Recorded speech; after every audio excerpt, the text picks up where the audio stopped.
They're complaining about how much money the Dodgers have. There's no money in this city.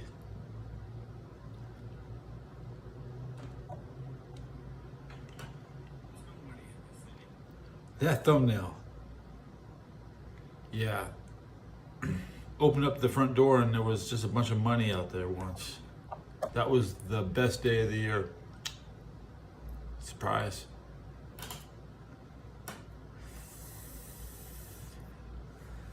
I'll be 48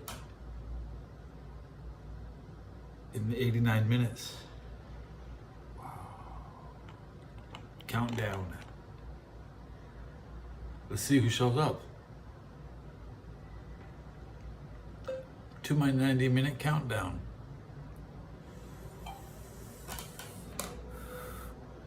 Got the radio. I could get a phone call. Why you gotta be so wobbly? Nobody likes that.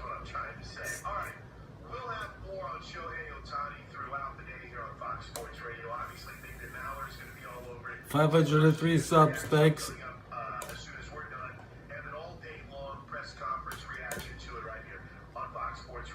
What up, kiddo? What are you ready for? Come on, hit the bell. Hit the bell. By the way, the Dodgers Shohei Ohtani is to address the media tomorrow. MLB opening day is Thursday for most teams. What time tomorrow? Do we know? No, I do not know tomorrow. MLB opening day. According to one of the beat writers, to be the actual interview will Okay. be standing in front of his I don't really watch that, but I saw the opening day parade once in Cincinnati. Probably the 2014 opening day parade. So look for highlights of that today in social media. It might be the second best parade in America, behind it, the one from my town, the Rose Bowl. That's why I talk about it. Did I finish my beans? I didn't even finish the beans. I'm eating dinner. It was good.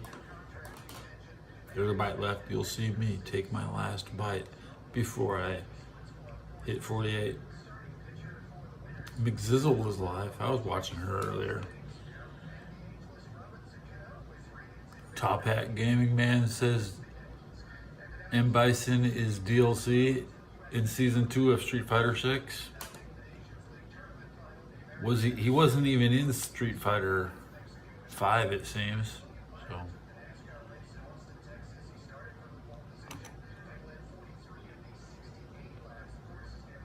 Lakers won. Warriors lost. Surprising. Tomorrow is Houston. Golden State Warriors schedule. Here's what's coming up for the Warriors between today and Couldn't April be 14th, it couldn't be more wrong. 2024. There's no game tomorrow. And they don't play. Yeah.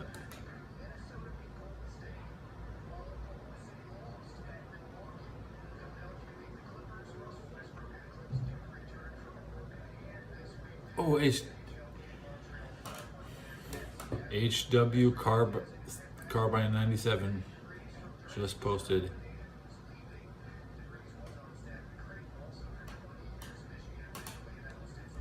HW 97 Carbine.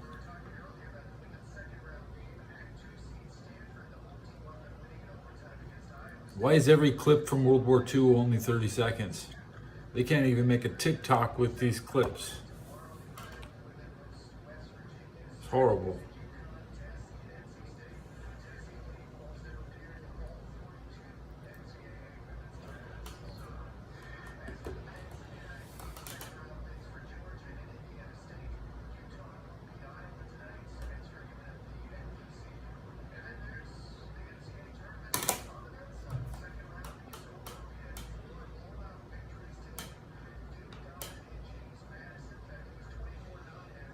I watched Duke walk off into the locker room.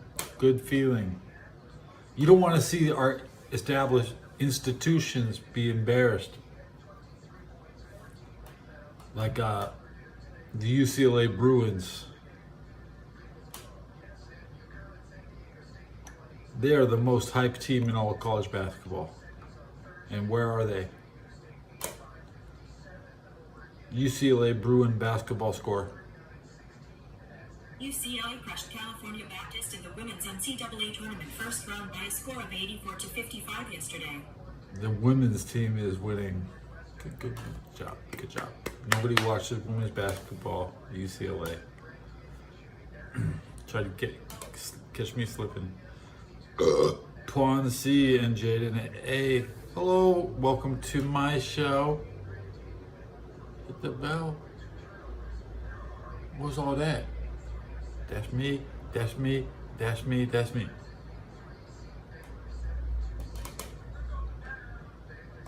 That's the Serbian battle plan, is 4 drunk guys in a tractor. That will be the start of World War III. When you see these guys and those guys, yeah. You can save me a bunch of money. He's Jake from State Farm. That's my touchdown dance. That's my touchdown. That's my touchdown dance.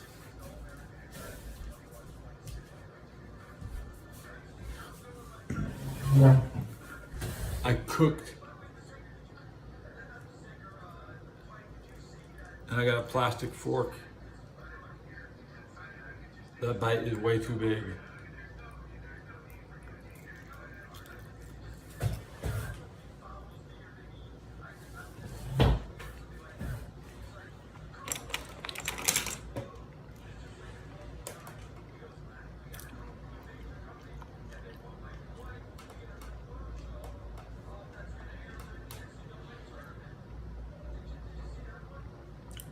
State Farm is not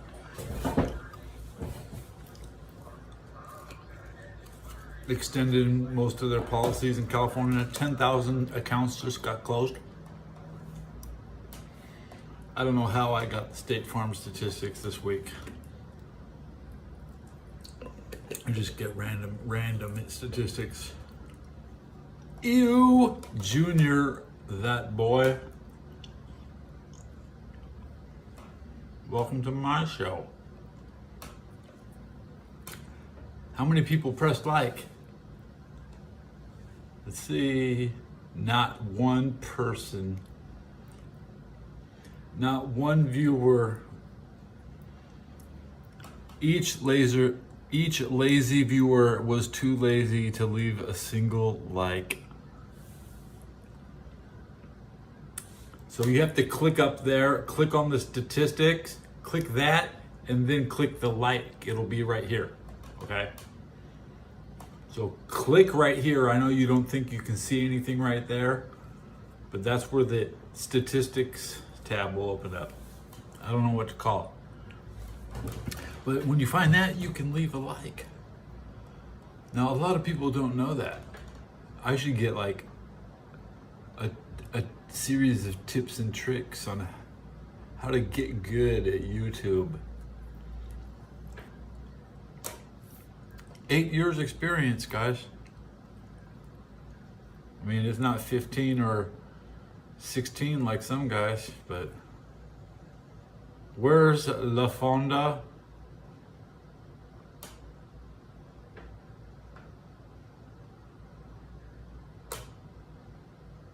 This is a Napoleon Dynamite.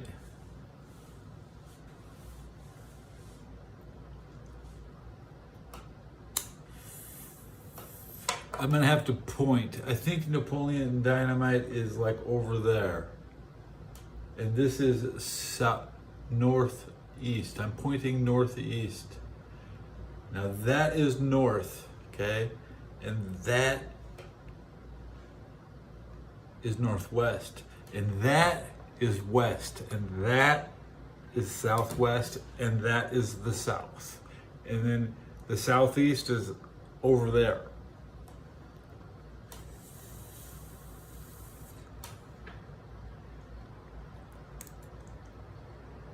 La Fonda is in New Mexico.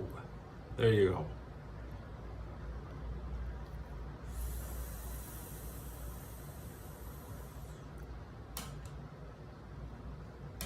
I got a new sub. Oh, got a new subscriber. Thank you.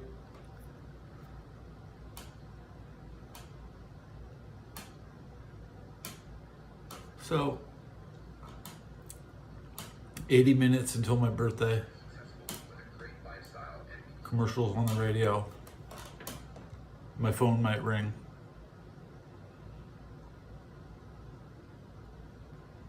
We'll see what happens first, yes. Excuse me. 12 viewers. Welcome to my show.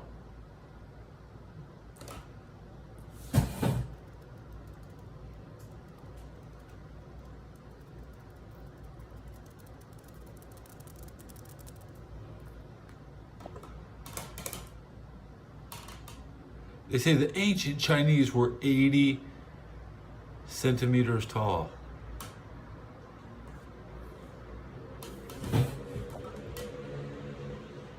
And I just found a Chinese channel on YouTube. Well, I just found a Chinese channel on, well, this new channel I just found, whoa. Let me tell you what this, Bums versus Drones, first of all, is a pretty good channel, okay? Watch bums attack drones. 24/7 Sports HD, good channel. Uncensored and recent car crashes from sporting events. Gotta have it, gotta have it. Big crash today in Austria-Hungary. Four people killed, 8 people injured. Rally race in Hungary, Austria-Hungary. But then I was watching some Japanese World War II channel. They had the footage. I was like, whoa, this channel has the footage.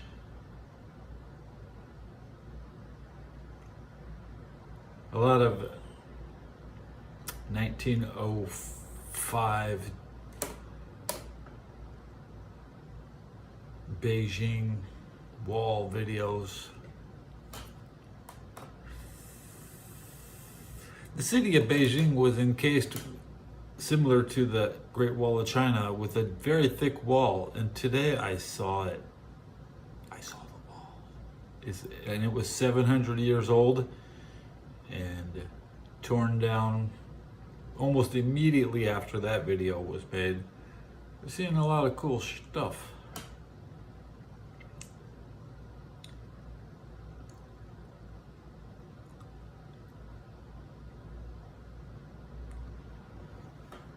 Back to the radio.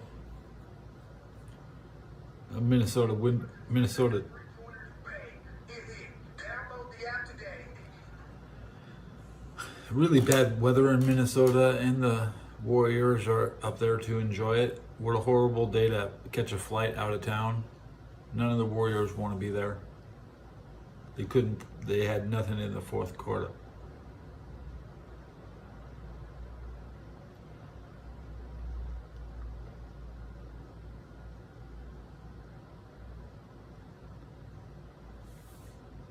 Damn, everybody's digging at Stalingrad. Volgograd.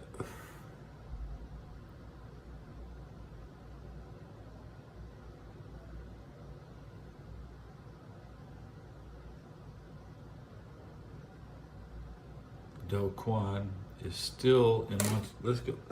I saw today Floyd Mary. I always try to call him Merriweather. Floyd Mayweather is in Montenegro today.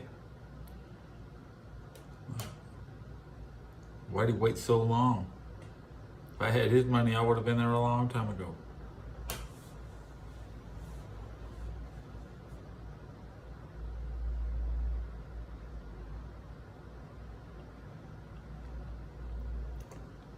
We'll play. I love to bring the fans and the people that really don't struggle. I like to bring them into my life. When I post on my social media page, it's to inspire and to push. I love to bring the fans and the people that really don't travel, I like to bring them into my life. When I post on my social media pages, it's to inspire and to push and to Is it the Montenegro Right now, I'm in mansion? Montenegro, as you can see. Where are you? You looking at? I'm losing. My viewers are dropping. My viewers don't know anything. I got the juice right here, bro. From one of my balconies, as you can see. One of his balconies. Now, let me take you up top to the other balcony. Everything is always exclusive and super, super nice. I didn't see the whole video yet. Himalaya, always. This is the first time I've seen the second half of the video. There you go.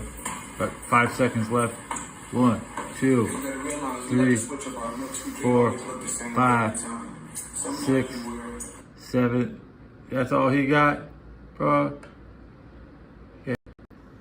It's like Weekend at Bernie. He's got the circular staircase, man. I need to see more inside that house, man. What do you got in that house? You said it's VIP upstairs. Of course the clip ended.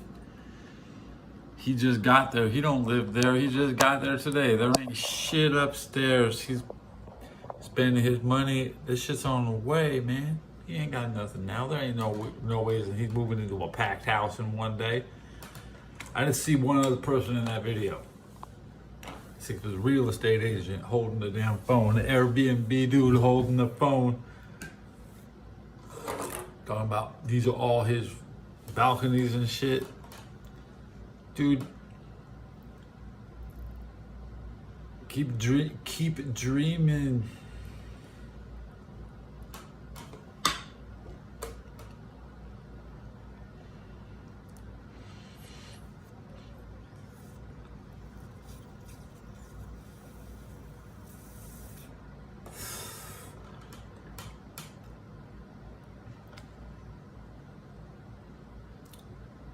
$73 minute countdown till my birthday.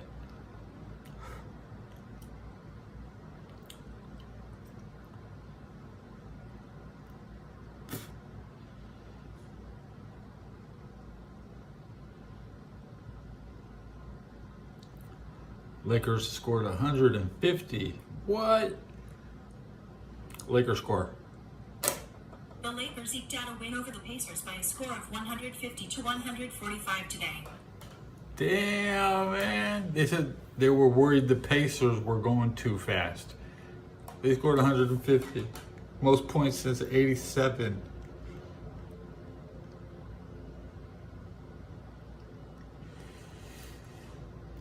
Warriors Pacers score.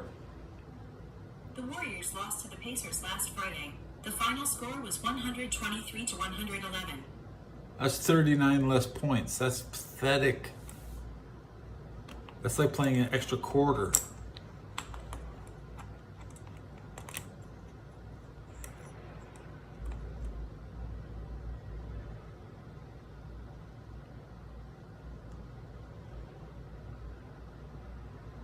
Ooh.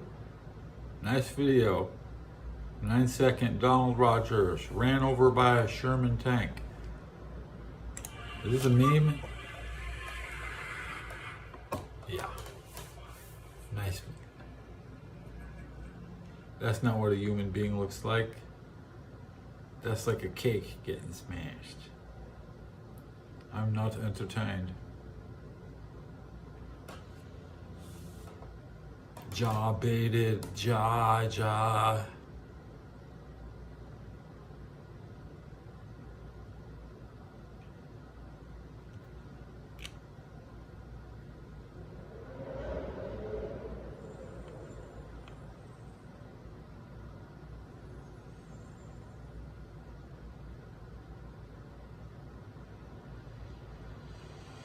What's happening?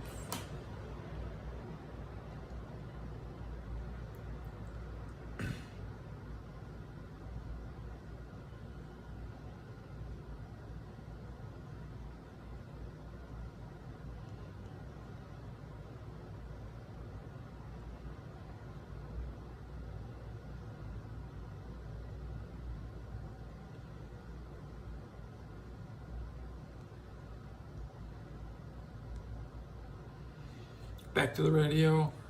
Forget the money line when you're laying 7. No value in that. Just laying a 7. Pope Francis skips Palms Sunday. Stop it. Come on, Dabble Sweetie won't know what to do. That's right. All right, there is one story that I wanted to get to, and that is, You know somebody's listening going, he's not even the basketball coach, you idiot. well, you had to Google up who the basketball coach was, But which I is, knew it wasn't Dabble Sweetie, but go ahead. I hope you did. How could I be missing chat? Why is chat not appearing? Deion Sanders was on one of the 8,000 podcasts that's out there right now. Yes. He does. And, well, I'll leave the question. I don't know any furries. Supporting him, what, economically? My financial advisor? No, I don't have support. But they might feel supported. It's all up to them.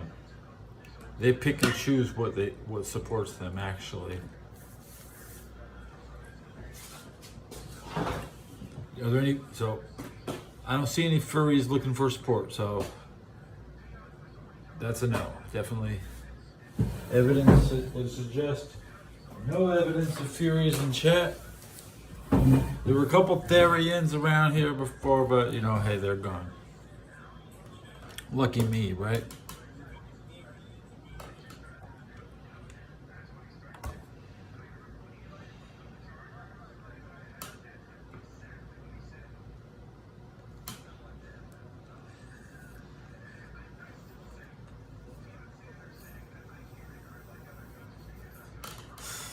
So remember, you click up there, then you click like. And then you type.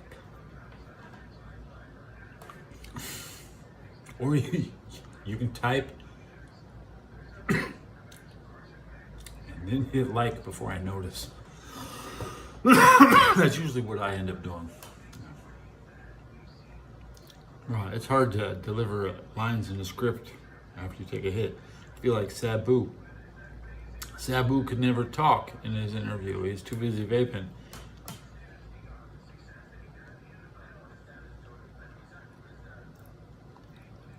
As a professional, if I was working with another person on an audio track, I probably could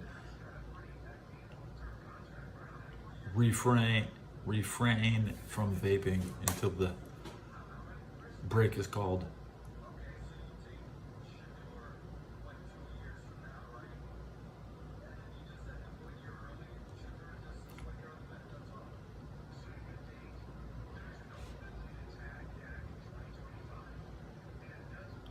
Hundreds in Cuba protest, but maybe there's Russian submarines off the coast. So, you know what? We'll have to keep our distance and just let them have their little complaints. Yeah. Not our problem. You know what? Allies of Russia. So, who will save them now?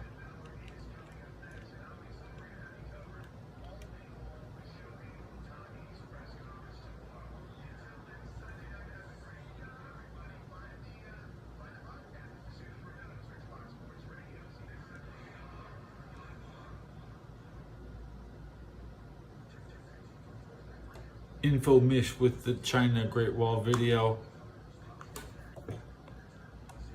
Into the Mongolian arc of the Great Wall of China when they stumbled upon something seriously puzzling. Instead of the solid wall you would expect, they found gaps, intentional ones. But why on earth would they leave gaps in a wall meant for defense? It is one of the many secrets hiding inside the Great Wall, and today we are going to uncover them for you. Before we start, we would like to welcome you to Infomish. Make sure Infomish. to subscribe to our channel for more exciting Yep. videos. Okay, let's circle back. 282 subs, new channel. Stands true to its name and spans over Started February 1st, 2023. This is a year-old channel. Oldest video. World's deadliest island. Unlocking the mysteries of the dark web. Story of preventing World War III. Concordia cruise mystery. Today it is not true. Even astronauts in low Earth orbit cannot catch a glimpse of it. Even if you The real Death Note. it will run out of battery before capturing it. uncovering the untold secrets of the Bermuda Triangle. Over 23 How the Simpsons always predict the future, with 224 views 3 weeks ago. This is an imitation. Humans versus who will win in the super battle? 5 minutes and 28 seconds. This Great Wall video is 5 minutes and 20 seconds. got together to put together this 65 minutes till my birthday. It's a symbol of perseverance as much as it is a fortification. The purpose of this multi-generational project was to protect against invasions and mark territorial boundaries. Along the 21,000 kilometers of this wall are around 21,000 kilometers. watchtowers. These watchtowers were the eyes of the Empire, keeping watch for enemy movements. Plus, they helped the soldiers to signal threats and emergencies. What's interesting here is that the spacing between these towers is totally uneven. The architects would build a tower wherever the land was higher than the rest, so that the soldiers could get a good view of either side of the wall. What many people don't know is that these towers were the secret behind the wall's expansion. The Great Wall is not one long, unbroken structure. It is a series of segments built and rebuilt over centuries by various dynasties. Whenever they wanted to expand the wall, they would just continue from the previous watchtower. As fascinating as it is from above, it has an incredible network of hidden tunnels beneath it. The hidden tunnels were used by the soldiers to move undetected and launch surprise attacks on enemies. Some hidden tunnels were built intentionally, some appeared over time as parts of the wall collapsed and formed huge holes in it. But there are some parts that are really missing, not destroyed, not serving as defense structures, just missing parts. These parts are mostly found in the Mongolian arc of the Great Wall of China. Some say these gaps were due to rushed construction because of the threat from Genghis Khan, or maybe it was about marking new territories. Archaeologists found these gaps last year, and they are trying to find more evidence that can support More the explanation evidence. behind these gaps. As we move along the Great Wall of China, we find it does not stretch to infinity, obviously. It has a starting and an ending point. The wall ends near the Shanghai Pass into the sea. In the ocean? The starting point is the total opposite of this. It starts at the Jiayu Pass in the Gobi Desert. There is a fortress there dating back to the Ming Dynasty era called Jiayuguan Fortress. This fortress used to be the Jiayuguan. most important military stronghold in the whole of China. Jiayuguan Fortress. There is also a part of the Great Wall of China that is now not included in the wall itself. If you travel 8 kilometers from the Jiayuguan Fort and 14 kilometers from the main city, you will find a lost part of the Great Wall of China called the Overhanging Great Wall, or Xuanbi. This part of the wall stretches 750 meters and covers a 150-meter high cliff. This segment is over 460 years old. A lot of it has disappeared over time. But what's left is seriously impressive. Over 2,000 kilometers from this part of the Great Wall in Hunan province, archaeologists made a fascinating discovery. They unearthed 36,000 bamboo slips. 35,000 of those were found to be inscribed with Chinese characters.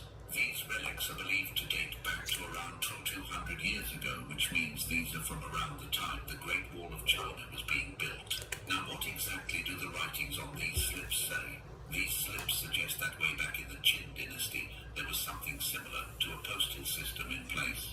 Think about it, that is pretty advanced for such an ancient time, but it wasn't all ahead of its time. The slips also paint a picture of a pretty tough society because in those Chinese words, archaeologists found phrases that might mean usury, payment, and penalty fees. This suggests that the Qin dynasty was pretty tough, with a rigid political and harsh legal system. These are just a few of the many secrets hidden inside the Great Wall of China. If you know any more of them, share with us in the comments below. Don't forget to subscribe to our channel for more surprising mysteries. We will catch you in the next video. Goodbye. Explore the iconic Great Wall of China, stretching over 13,000 miles and built over centuries by various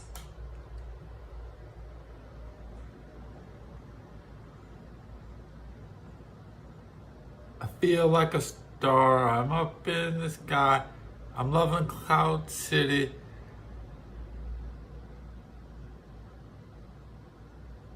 Can't stop my shine. I'm solo. I'm Han Solo.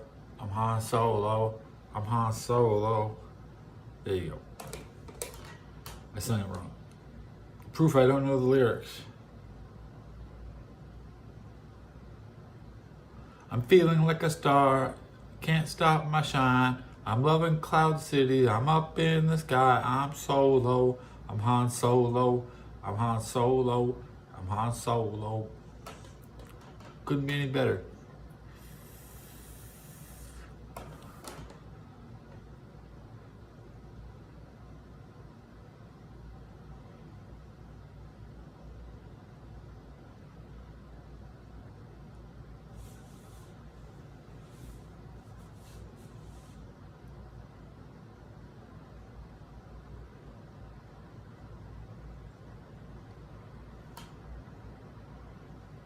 दोस्तों चीन की दीवार दुनिया की सबसे बड़ी दीवार है और इसकी लंबाई लगभग 6,400 किलोमीटर है। ये मिट्टी, ईंटों और पत्थरों से बनी किले जैसी दीवार है। इसे चीन के कई शासकों और राजाओं Somebody knows what that meant.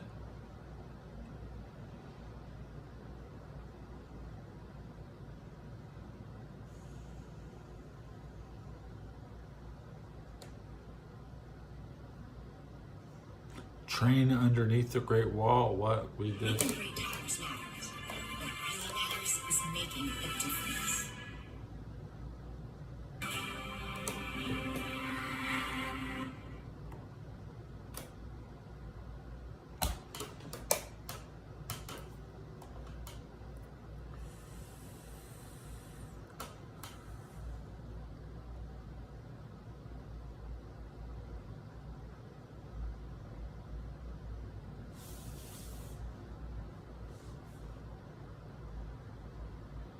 Oh, how old am I?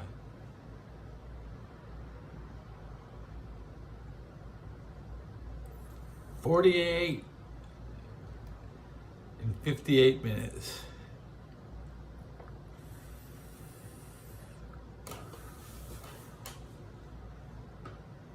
We had leap year this year. If it wasn't leap year, I would already be.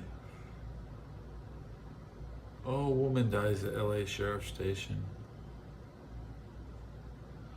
The Rock needs Akuma claiming The Rock needs WWE. I'm gonna listen to Akuma on my birthday. Next live in a regular video, man. And Roman Reigns, Cody Rhodes went out there last night and laid a giant egg in the middle of the ring, man. They completely took a giant. I don't know why they even showed up on Friday night. They should have not been there. Oh, man. Lackluster is too strong of a word, man. Lackluster. Lackluster. This will be the worst WrestleMania ever. Because my guy's gonna have to take everybody out again, including The Rock. They went out there and they didn't say anything really, bro. They was just talking a bunch of jibber jabber, man. Jibba jabba. Like this.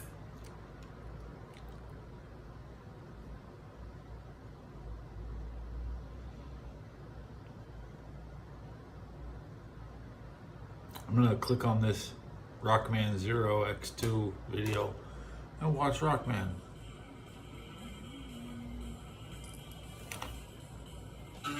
Mega Man 02. How many people are streaming live? Just this one channel. I would switch to a different. Not my type of show. Watch a lot of Japanese show, not that one. Who am I gonna watch? Ice Poseidon? Okay. We're gonna look at Ice Poseidon.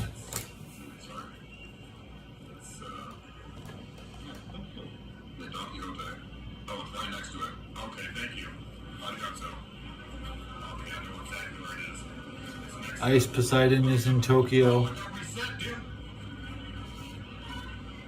No, this is what I did not want to happen.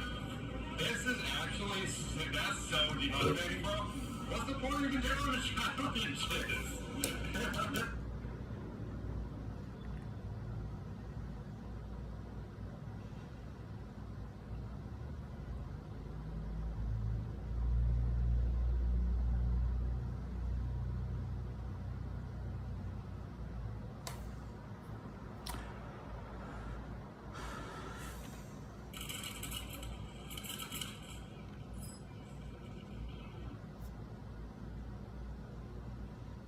Now I hope my phone rings. Watching No Go Gamer.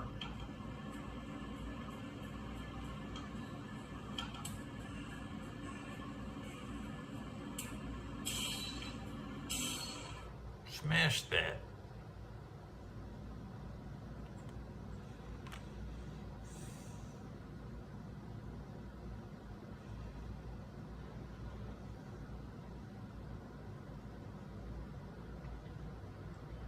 Nuclear Energy Summit in Brussels.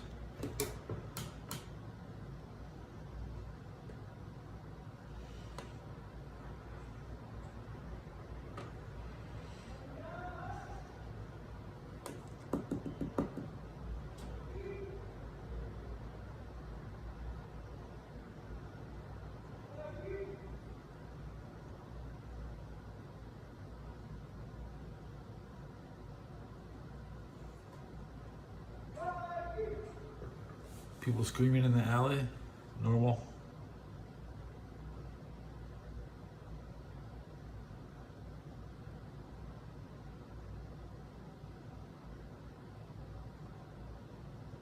Let me look at my analytics.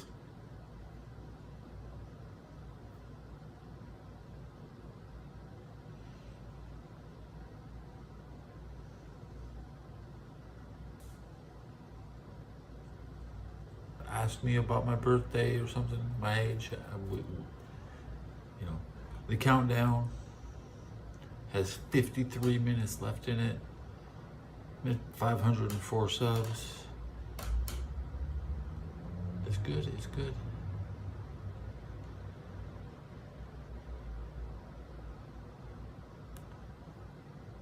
I could walk away with just this, and I should.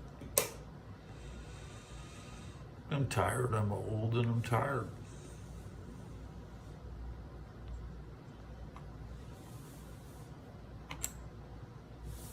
Pull my socks off.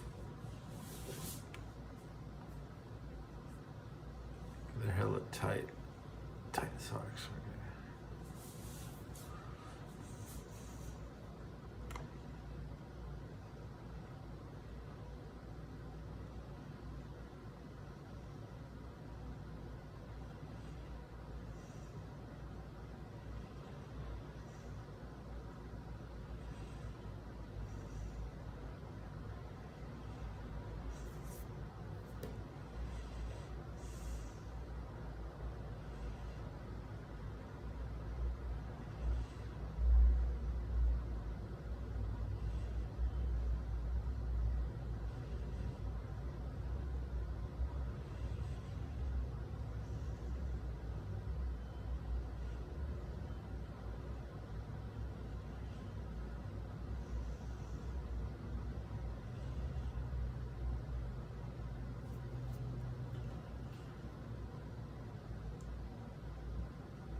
Found a good video.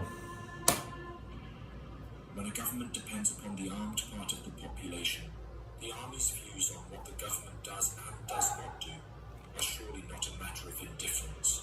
Albrecht von Roon, Russian Minister of War, May 29th, 1864.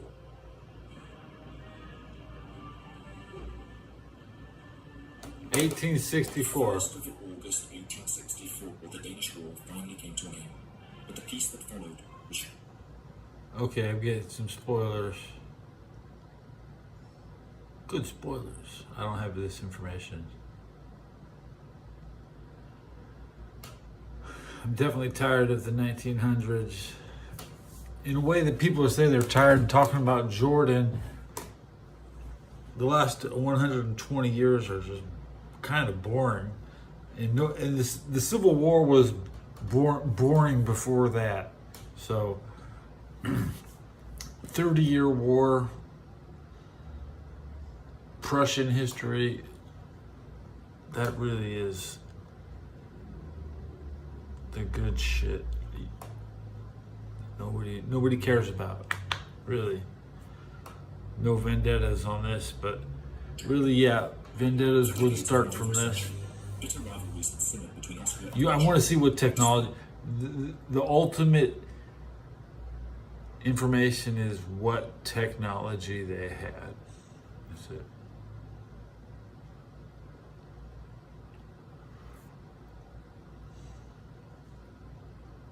And I see Westphal, Hanover. My mom would be from Hanover or Hamburger. So this is kind of like my 80 years before my mom was born. That's how old this video is gonna be. Shit. 1866, man.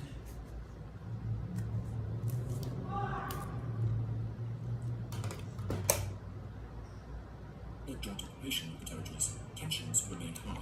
Many believed that an era of harmonious cooperation between the German great powers was imminent, but fate had other plans.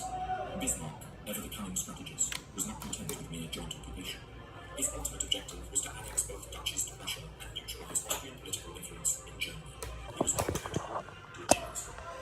In 1863, Bismarck had even suggested to the Russians that Prussia might soon launch a surprise attack empire, just as Frederick the Great had done in 1756. You're gonna watch with me, huh? Open, Bismarck backed out the joint occupation while simultaneously picking fights with the Austrians at every opportunity.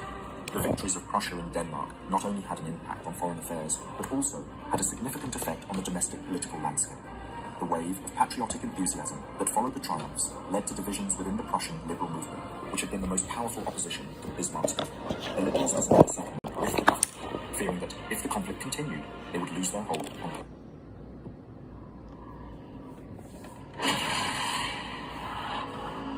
First time you take off? Opinion. During 1864 to 1865, Bismarck and his ministers resorted to manipulation tactics to control Parliament. They introduced bills that either divided the liberal majority or placed them in unpopular positions. Yeah, Bismarck. One such bill was the Naval Construction Bill of 1865, which proposed the construction of 2 armed frigates and a naval base in Kiel. The liberal nationalist movement strongly supported this proposal, but unfortunately the Parliament rejected it because new funds could not be approved without a legal budget. Shout out to the House of History. Because the Prussian government's coffers were overflowing. During the 1850s and 1860s, the Prussian economy had experienced significant growth due to the First World Boom, the expansion of railways, steel smelting and machine building industries, as well as the extraction of fossil fuels, led to rapid economic and social changes in the region. With a booming economy and overflowing coffers, Bismarck and his ministers could take risky measures to manipulate the parliament and control the political situation. The financiers are pressing loans on us without parliamentary approval, but we could wage the Danish war twice over without needing one. Otto von Bismarck, March 1865. The struggle over the fate of Schleswig-Holstein resulted in a diplomatic standoff between the Austrians and Prussians. Austria was at a disadvantage since the duchies were far from Vienna, and their interest in maintaining a troop presence there was not strong. In 1864, the Austrians presented Berlin with 2 options: to recognize the duchies as a separate state under the Augustenberg dynasty, or annex them to Prussia and compensate Austria with land along the Silesian border. Bismarck rejected both That's choices, crazy, stating that bro. Silesia That's a was lot of non-negotiable. fucking land. In February 1865, Prussia made a provocative statement, declaring that it would view any form of independent Schleswig-Holstein as a Prussian satellite. The Prussians continued to expand their control over the duchies, angering the Austrians, who took the issue to the Confederal Diet and reintroduced the Augustenberg succession as an option. By summer, war seemed likely, but it was averted when Francis Joseph sent an ambassador to negotiate with King William. Politics is the art of the possible. Otto von Bismarck.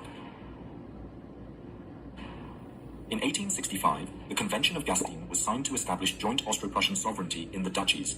Schleswig was to be under Prussian control, while Holstein under Austrian control. However, Bismarck had only proposed this temporary solution to buy time. Prussian provocations in Holstein persisted, leading to Vienna being accused of violating the treaty. By February 1866, the Council in Berlin declared that war with Austria was inevitable, citing Austria's treatment of Prussia as a rival, an enemy, and failure to honour the convention. Bismarck argued that Prussia's ambition to lead Germany had been unfairly blocked by Austria. The Crown Prince was the only one advocating for a non-military solution. Both the Austrian and Prussian governments were eager to secure allies in Germany before the war. Bismarck tried to gain support from the electorate There was of no Hesse by such offering thing them as territorial Germany. compensation in the Grand Duchy of Hesse if they would ally with Prussia. But Elector Frederick William was offended by the idea and instead joined forces with the Austrians. During the spring of 1866, the Austrian Emperor Franz Joseph sought to form a coalition against the Prussians and reached out to King George V of Hanover. Despite some initial doubts, the king eventually agreed to join forces with Austria. Soon after, many southern German states also allied with Austria, including the kingdoms of Bavaria and Württemberg, as well as smaller middle states like Baden and Nassau. However, most of the northern German states, such as Oldenburg, Mecklenburg and Brunswick, joined Prussia's cause, setting the stage for a deadly conflict between Germany's most powerful states. As tensions continued to escalate, war became all but inevitable. He played for the In the Broncos. aftermath of the Crown Council in April 1866, Bismarck sought to secure an alliance with Italy against Austria. Negotiations between the two countries began, and they agreed to support each other in the event of a war breaking out with Austria within the next 3 months. However, Bismarck's attempts to incite a Hungarian revolution were unsuccessful. At the Crown Council on February 28, Bismarck announced his intention to seek more definite guarantees from France, and negotiations between the two countries were initiated. While the specifics of the promises Bismarck made to Napoleon III are unclear, it is believed that French neutrality was secured in exchange for territorial compensations in Belgium, Luxembourg, and the region between the Rhine and Moselle, which included the Prussian Saarland and the Bavarian Palatinate. Austria had also secured French neutrality through similar means, including the creation of a French satellite state in the Rhineland. These agreements gave Napoleon III confidence that France would benefit from the Prusso-Austrian conflict, regardless of the victor. Russia's role in the conflict was crucial. In the past, Russia had opposed Prussia's unionist ambitions and had aided Austria during the Hungarian Revolution. However, by 1866, Russia was preoccupied with internal political reforms, and relations with Austria were still cool after Austria's betrayal during the Crimean War. Bismarck had cultivated relations with Russia since becoming minister-president, and there seemed little reason to fear intervention from this quarter. The conflict began on April 21st, when Austria partially mobilized its troops in response to unexpected troop movements in Italy. This led to a chain of mobilizations and countermeasures on both sides. In May, the German Diet demanded an explanation from Prussia for its mobilization. On June 11th, the Austrian ambassador proposed a resolution calling for the mobilization of the Confederation against Prussia, which was passed by a majority vote on June 14th. In response, the Prussian ambassador walked out, declaring the Confederation dissolved. The outcome of the war was not a foregone conclusion.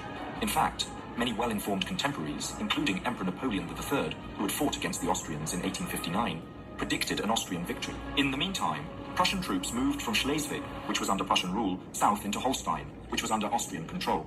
The Holstein estates were prevented from meeting, as armed guards stood watch with bayonets at the assembly hall door.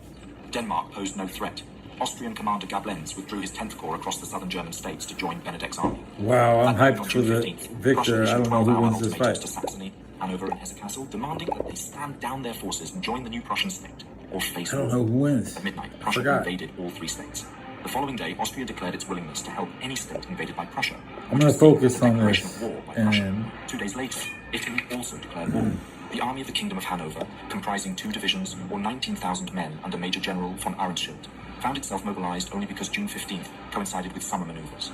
They barely escaped a Prussian invasion from Minden by moving south to Göttingen, abandoning their supplies and equipment.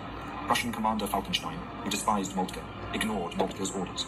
On June 18th, he arrived in Hanover a few hours after its army had left and declared a day of rest, Interesting. despite Moltke's urgent requests to press on immediately southeast against the Hanoverian army. As the Hanoverian army rested in Göttingen, Moltke grew concerned that they might be joined by Bavarian forces moving northeast. He ordered Falkenstein to attack the Hanoverians 4 times, and when these orders were ignored, he suspended Falkenstein's command and issued orders directly to divisional commanders. General Eduard Fliess was directed to mobilize fortress troops from Frankfurt and move to Fliess? Göttingen. General Friedrich von Baer was instructed to Baer. move from Göttingen to Eisenach, and General Count von Groben was to go north towards Cassel. The Hanoverians, hoping for help from the Bavarians and the 8th Corps to the southeast, were left to face their fate alone.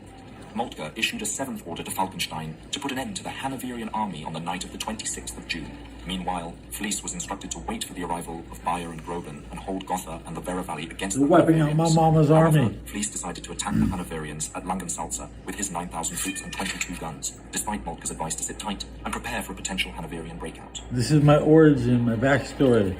I found it out on my birthday. The Hanoverian army, led by Major General Alexander von Arenschild, held a strong defensive position on the north bank of the river Unstrut. They had established outposts on the south bank, including in Langensalza. Their main force was spread out between the villages of Tamsbruck, Merksleben, and Nagelstadt, all located on the north bank of the river and with a river bridge each.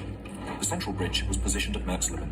Arenschild strategically placed Ullo's brigade on the right at Tamsbruck, Vaux's brigade in the center at Merksleben, and Bothmer's brigade on the left towards Nagelstadt, with Knesebeck's brigade held in reserve.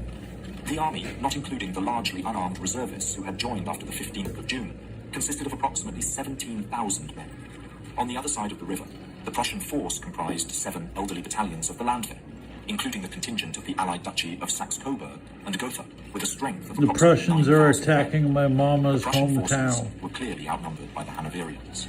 On the morning of the 27th of June, the Prussian formation led by Major General Eduard Moritz von Fleece began their advance towards Langensalza. Fleece anticipated facing a rearguard of a retreating army, but the Hanoverian battalion covering the town had already withdrawn behind the river Unstrut. Undeterred, Fleece ordered his troops to occupy Langensalza and the nearby Judenhügel hill, which provided a strategic location for their artillery to overlook the Hanoverian guns on lower hills north of the river. The Prussians unleashed a punishing artillery bombardment on the Hanoverians. Then, the Prussian infantry advanced towards the riverbanks, intending to cross it. The Hanoverians quickly regrouped and moved Knesebeck's brigade to the front to counter the Prussian attack. In a critical moment, Fleece succumbed to heatstroke and was incapacitated for the next hour, leaving his troops without direction. Although the Prussian troops deployed on the southern bank of the river, they were unable to make significant headway against the Hanoverians' strong defensive position. At the onset of the battle, the Hanoverians had assumed that they were facing a considerably larger Prussian force. The Prussian army launched a diversionary attack towards Tamsbruck, which the Hanoverians quickly saw through. The real assault, however, came towards Merksleben. Nobody The suffered more Hanoverians than off guard. that. Initially, the Prussian attack appeared Hanover. promising, but soon they found themselves charging against heavily fortified positions. Realizing their advantage, Arenschild ordered a general attack across the river.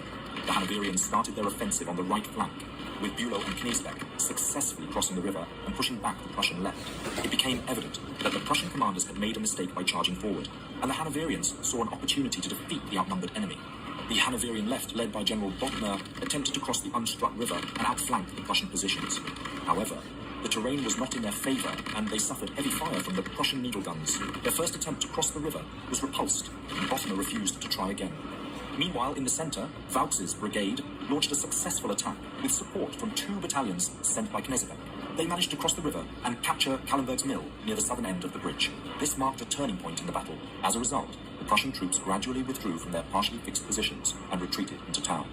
The Hanoverians launched more attacks, and heavy fighting ensued. Eventually, Langensalza was recaptured, and the Prussians were pushed out of the village. As General Fleece regained consciousness, he realized that a retreat was the only option left for the Prussians. The troops were ordered to fall back to Warsaw, just north of their starting point at Gotha. However, some units received the order late and were left isolated from the main force. During their retreat, they were attacked multiple times by Hanoverian cavalry, resulting in some infantry being captured, while others managed to repel the attackers. The battle concluded in the late afternoon. The Prussian casualties were staggering, with 170 dead, 643 wounded, and 33 missing. According to the Hanoverians, 907 prisoners were taken, resulting in a total of 1,800 casualties. In contrast, the Hanoverians suffered 1,429 killed and wounded. The battle was a source of great embarrassment for the Prussian army. 45% of Fleece's army fled the battlefield, while hundreds pretended to be wounded or hid themselves on the field. The rest were pursued all the way back to Gotha, making the entire battle a disaster that achieved nothing. Casualty figures were deemed top secret and not made public for 5 decades. Sources conflict. Some state after the disastrous outcome at Langensalza, Fleece was swiftly removed from command. However, he commanded a battle against the Bavarians later in the war, so he was either reinstated or never removed. Von Goeben's division also managed to reach Eisenach. The Hanoverians found themselves surrounded by a force of 40,000 Prussians. By June 29th, the outnumbered Hanoverians were compelled to surrender under the generous terms of universal parole and rail transportation home for most troops. King George himself fled to Austria, which ultimately led to the end of the Hanoverian monarchy. The Hanoverian army was disbanded after Langensalza and the subsequent surrender. Despite the brevity of the battle, the larger war between Prussia and Austria raged on, and that same day, the two sides clashed fiercely on the Bohemian.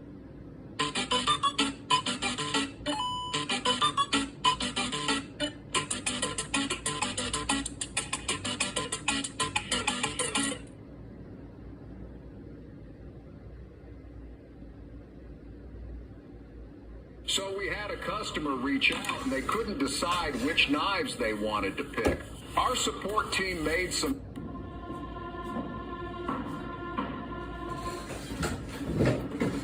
In the summer of 1866, amidst the tranquil beauty of Bohemia, the Prussian Second Army descended upon the land, piercing through the formidable Riesen Mountains. However, this treacherous terrain forced the Prussian forces to fragment, each contingent struggling to find its way through the treacherous passes. Amidst this tumultuous invasion, General Karl Friedrich von Steinmetz found himself in a precarious situation. Leading his 5th Corps, a force of 10,000 soldiers, they emerged from a deep gully near the town of Nachau. The Austrian army, swelling with numbers that doubled their own, stood before them. Steinmetz ordered his vanguard to seize a row of elevations nearby the village. He knew purely, judging the numbers, he did not stand a chance. His only other option for survival was to seize the strategic high ground. In June 1866, the long-standing conflict between the Kingdom of Prussia and the Austrian Empire reached a critical point. The Prussian Chancellor Bismarck and King Wilhelm I deliberately initiated a war against their southern neighbor. However, Austria held the advantage in terms of German support, boasting more allies, manpower, and resources. The war began unfavorably for the Prussians. On June 27th, a Hanoverian army, led by General von Ahrenschild, achieved victory over a Prussian contingent at Langensalza. Despite this setback, the Hanoverian king had no choice but to surrender 2 days later, as his main army found itself surrounded by a superior Prussian force. The Hanoverian conflict, though significant, paled in comparison to the main battle and logistical preparations against the Austrians. As the war commenced in June, the Prussian armies gathered along the Prussian border. The army of the Elbe, commanded by Karl Herwarth von Bittenfeld, positioned itself at Torgau. The first army, led by Prince Friedrich Karl of Prussia, established its presence at Görlitz. Meanwhile, the second army, under the leadership of Crown Prince Frederick William, took its position in Silesia, west of Neisse. It was apparent that Prussia held a slight numerical advantage. The Prussian forces, numbering 254,000, faced off against Austria's North Army, consisting of 245,000 troops. However, the course of events would have unfolded quite differently if the Italians hadn't committed over 200,000 soldiers to their offensive in Venetia, which compelled the Austrians to divert an additional 100,000 troops to the southwestern front. The most dangerous moment for a bad government is when it decides to reform. Alexis de Tocqueville. In the preceding decades, both Austria and Prussia had dedicated themselves to the development and modernization of their military forces. Austria, in response to the setbacks experienced during the 1859 war with Italy, had embarked on an ambitious reform program. One notable aspect of their military prowess was their advanced artillery, operated by well-trained battery teams. Meanwhile, Prussia's infantry adopted the breech-loading rifle, the Dreisse Zungewehr, or needle gun, which allowed for a more flexible and lethal application of infantry firepower at close quarters. Despite the needle gun's early unreliability and concerns over disciplined use, the Prussians rigorously tested and modified the weapon while implementing an extensive regime of marksmanship training to improve the technical mastery and fire discipline of their soldiers. The Prussians and Austrians developed complementary military tactics, with the Austrians focusing on refining shock tactics, while the Prussians developed fire tactics centered on the needle gun. However, neither approach guaranteed victory, and it was not clear that fire tactics would be more successful than shock tactics, or that the needle gun would be decisive. After all, the Austrians had used shock tactics successfully against the Italians, and their muzzle-loader was more accurate than the needle gun. Austria enjoyed many allies among the German states. In addition to mobilizing against the Austrians, the Prussians had to confront Hanover, Bavaria, and Saxony. The combined armies of the Confederation in 1866 mustered approximately 150,000 troops spread across multiple separate forces. The Prussian army, led by Helmut von Moltke, the chief of the General Staff, possessed remarkable foresight in anticipating the situation at hand. Despite Moltke's relative anonymity beyond Prussia's borders, he devised a clever strategy to divide the Prussian forces into smaller, agile groups. By adopting this approach, the Prussians not only alleviated logistical challenges, but also enhanced the speed and maneuverability of their forces, granting them complete control over the timing and location of confrontation. While a portion of the Prussian army invaded Hanover, the majority of their troops shifted towards western Bohemia. To the direct south lay the Kingdom of Saxony. On the 24th of June, Prince Albert of Saxony assumed overall command of the Austro-Saxon forces. Meanwhile, the Austrian army, led by Ludwig von Benedek, concentrated its strength in Olmütz. The campaign commenced with Herwarth von Bittenfeld's advance toward Dresden, where he easily overpowered the Saxon army of 23,000 soldiers before moving to join forces with the Prussian First Army. the Saxons failed to execute their plan of destroying vital railroads in their wake. This oversight proved advantageous for the advancing Prussian forces, enabling them to make swift progress. In the eastern theatre of operations, the Prussian Second Army, led by Crown Prince Frederick William, faced the most challenging assignment. They were tasked with navigating through the treacherous mountainous terrain, traversing 3 narrow passes. These routes were situated at a considerable distance from the other 2 Prussian armies, and perilously close to the main concentration of Austrian forces, which had shifted towards the northwest of Molnitz. Roadhouse, the great Jake Gyllenhaal playing Dalton. Conor McGregor. Yes, same not. Oh, yes. I want to do yourself proud, Jake, and this a long time. I know it's what, your 47th film? You're a naturalist. I appreciate that, man. And I'm honored to do this with you, brother. Right? Strategy is a system of expedience. It is more than a mere scholarly discipline. Helmut von Moltke. Reluctantly, General Benedek directed his troops in a northward movement in 3 parallel columns. Taking strategic positions at the fortress of Josefstadt and securing the mountain passes from Saxony and Silesia, the Austrian forces prepared for the impending confrontation. Responding to the situation, Moltke issued a bold order on the 22nd of June. He commanded both armies under his authority to converge upon Jitschin, a location near the Austrian positions. This audacious maneuver aimed to curtail the duration of the war, despite the inherent risk of one army being overtaken en route. Albert of Saxony joined forces with Eduard Clam-Gallus's First Corps in the vicinity of Mönchengrätz. By the 26th of June, Albert proposed the occupation of Turnau to the north as a means to safeguard their flank. Clam-Gallus disagreed, leading to a delay in action. It was not until the afternoon that Albert received 2 critical pieces of information simultaneously.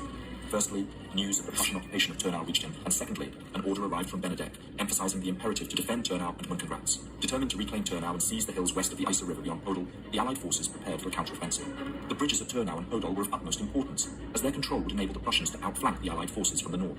In the quiet hamlet of Podol, the Austrians were confronted with a sobering and painful lesson in the devastating effects of fire tactics. As Prussian reinforcements advanced, the Austrians made a bold move, launching a bayonet charge in an attempt to repel the encroaching enemy.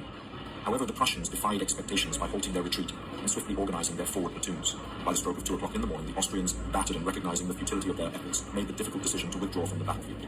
Meanwhile, General Benedek had entrusted the crucial task of sealing off the mountain passes from Silesia into eastern Bohemia, located above the town of Glatz, to 2 corps of the North Army. The 10th Corps, led by Gablenz, and the 6th Corps, led by von Ramming, were assigned specific roles in securing the strategic positions. Gablenz's primary objective was to block the defiles of Trautenau, while Ramming diligently defended the passes at Natrol. These vital positions held significant importance in controlling the flow of conflict within the challenging terrain. Among the columns under the command of the Prussian Crown Prince, it was General Karl von Steinmetz's 5th Corps that found itself in the most exposed position. This corps, constituting the left flank of the Second Army, embarked on a perilous journey from Glatz towards the destination of Natrol. Along this route, numerous potential bottlenecks loomed, particularly in the vicinity of Nachod, where the road wound its way through a narrow valley stretching for 5 miles. Eventually, it crossed the formidable river Mettau before traversing the town of Nachod itself. The Austrians failed to seize any of these advantageous positions. Emerging from the rugged mountains, the 5th Corps reached the plateau of Nachod, but only by a narrow margin of a few hours ahead of the Austrian 6th Corps. The Austrian march had been plagued by a series of conflicting orders, counter-orders, and chaotic disruptions. The Prussians were also grappling with their own challenges. The presence of artillery and supply columns, stretching for miles behind the infantry, clogged the mountain pass, causing further hindrances to their progress.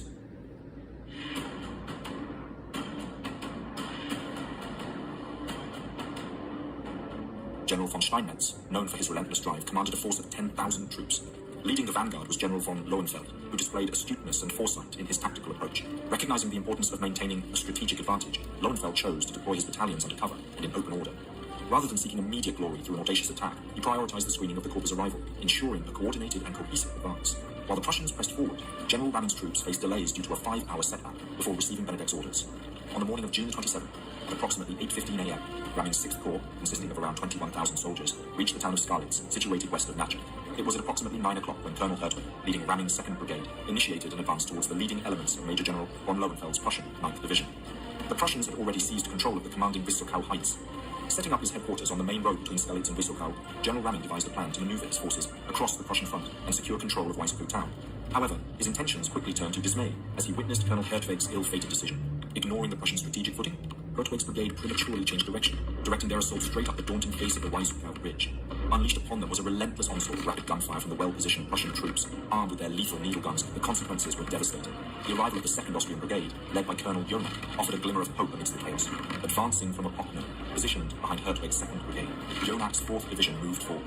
Witnessing the faltering units of Hertwig, Jonak displayed resolve and led his formation up the hill, attacking the Prussian southern flank. Their objective was to reach the village of Wenzelberg, strategically positioned at the heart of Major General von Lohenfeld's position.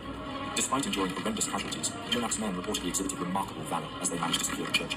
However, the relentless strength of Prussian counterattacks, coupled with dwindling reserves, gradually forced Jonak's soldiers to relinquish their hard-won ground. For a grueling 2-hour period, the outnumbered Prussian vanguard, a select column assembled under the personal guidance of General Lowenfeld, held their ground against the onslaught of the 2 Austrian brigades. When reinforcements from the rest of the 9th Division arrived later in the morning, bolstering their ranks, the Prussians launched a counteroffensive that ultimately forced the Austrians to retreat. Having suffered approximately 2,000 casualties, Hertwig and Jonak found themselves once again at the foot of the hill, their 2 brigades unable to make any significant progress. Around 11:30 a.m., another Austrian brigade, the 3rd, under the command of Major General Rosenweig, reached the battlefield. Ramming ensured that Rosenweig fully understood his mission, to proceed northward and launch an assault on Wysockow town itself. The objective was twofold: to secure control of the crucial Nachod-Stalitz road, and to alleviate the pressure on the weary troops of Hertwig and Jonak, while the Prussian 9th Division had borne the brunt of the fighting thus far. The arrival of Lieutenant General von Kirchbach's 10th Division at noon proved to be a timely intervention.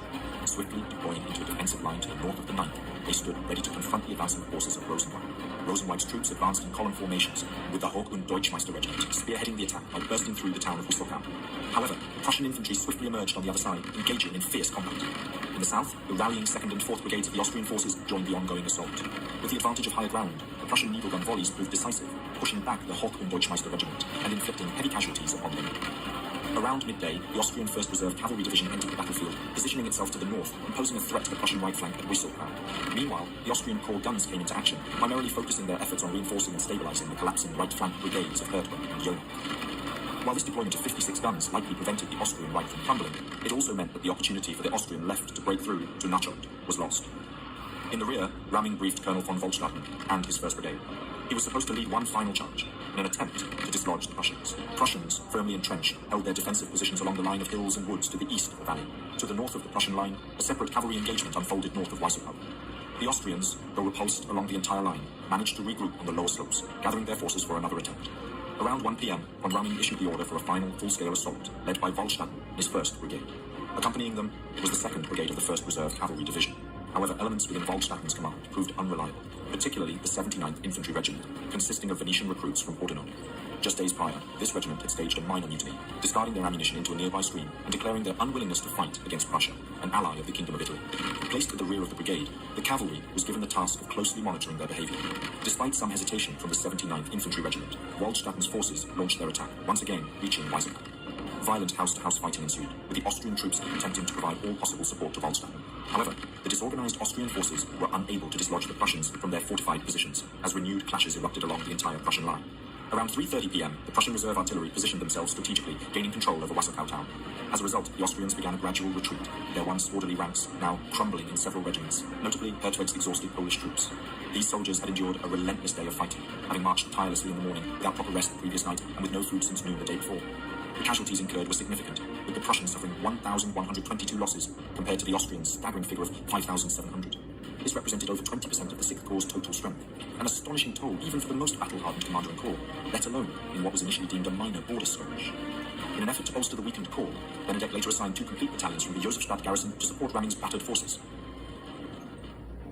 The Battle of Nachod marked a significant triumph for the Prussians, as it provided them with a crucial gateway into the eastern Bohemian plain.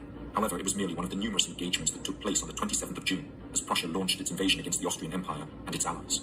In a similar fashion to the northwest at Trautenau, Gablentz's 10th Corps experienced a brutal confrontation and suffered heavy losses while employing comparable tactics.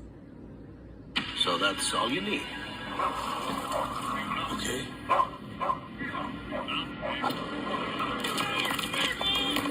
Well, the gift card numbers are 293229871.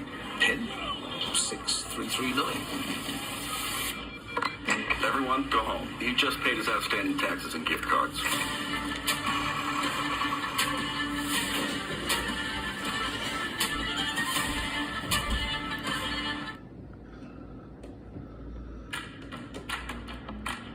Your healthiest teeth and gums in just 21 minutes to go. See, we're 41 minutes into this. And we're going at 1.75 speed. June 27, 1866. The Prussian army had initiated invasions of Hanover, Saxony, and the electorate of Hesse 12 days prior. Moreover, Italy had declared war on Austria on June 20th, following their defeat by the Hanoverians at the Battle of Langensalza. The Prussian forces had surrounded the Hanoverian army, compelling their surrender. Concurrently, 3 separate Prussian armies had launched invasions into the Austrian Empire, utilizing the Bohemian mountain passes as their entry points. At the Bohemian frontier, the Austrian commander-in-chief Benedict had left 2 corps of the North Army to close the mountain passes from Silesia into eastern Bohemia, above Glatz. The 10th Corps, under the renowned Ludwig von Gablenz, held the most western position. Gablenz had previously demonstrated his leadership prowess during the Second Schleswig War 2 years earlier. However, he had been expelled from Holstein by a detachment of the Prussian army a fortnight earlier. Determined to reunite with Benedict's North Army stationed at Olmütz, Gablenz had embarked on a demanding journey across Central Europe, reaching Benedict after 2 weeks. To the east of Gablenz's position, von Ramming commanded the 6th Corps. Gablenz's primary objective was to obstruct the defiles at Eipel and Trautenau, while Ramming was tasked with defending the passes at Nachschuld. However, the Austrians encountered numerous difficulties during this time. Their supply train, according to staff officers, proved to be the most significant catastrophe of the entire war. The roads were congested with refugees, and the maps at their disposal were often outdated. One of the corps dispatched by Benedict to Glitschen, the intention of engaging Prince Friedrich Karl's army, reported back that the resources available were barely sufficient to sustain the corps, let alone eat of them. In the meantime, Prussian vanguard units gradually made their way through the perilous Bohemian mountains, navigating the treacherous paths leading to Nachod, Trottenau, and Mönchengladbach.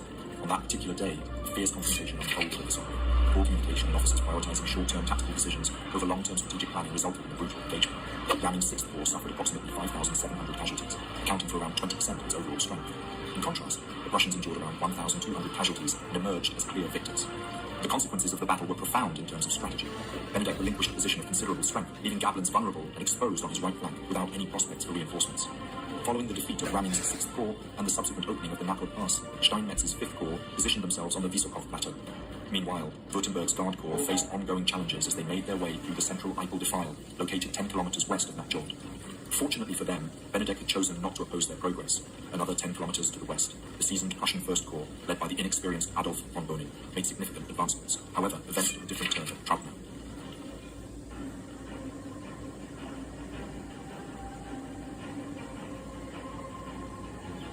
Located 12 miles northwest of Nachod, Trautenau was a town renowned for its cotton textiles, with a population of around 5,000. Situated along the northern bank of the Alper River, it nestled in a basin, nearly encircled by mountains in the western foothills of the Silesian Mountains. The terrain was characterized by wet and marshy ground, serving as an entry point to the Silesian Mountains. To the immediate south of the town, 3 prominent hills covered in dense woods and tangled undergrowth, intersected by ravines, commanded the surrounding area. These hills dominated the landscape, rendering it unsuitable for cavalry or artillery maneuvers. Field Marshal Lieutenant von Gablenz's 10th Austrian Corps moved northeast along the upper Elbe River towards the gates of Trautenau. The corps comprised approximately 24,000 troops, striking a balanced composition of infantry, cavalry, and a 72-gun artillery wing. Upon their arrival in the camp on June 26th, they deployed a single brigade as the advance guard. Brigade Mondell, acting as the advance guard, reached Trautenau at dawn. After briefly surveying the town, they withdrew to the heights south of Trautenau to await the arrival of their corps. The Austrian forces positioned themselves among the towering hills to the south. As the Vysokov neared its conclusion, Bonin's vanguard finally emerged from the mountains and reached Trautenau at 10 a.m.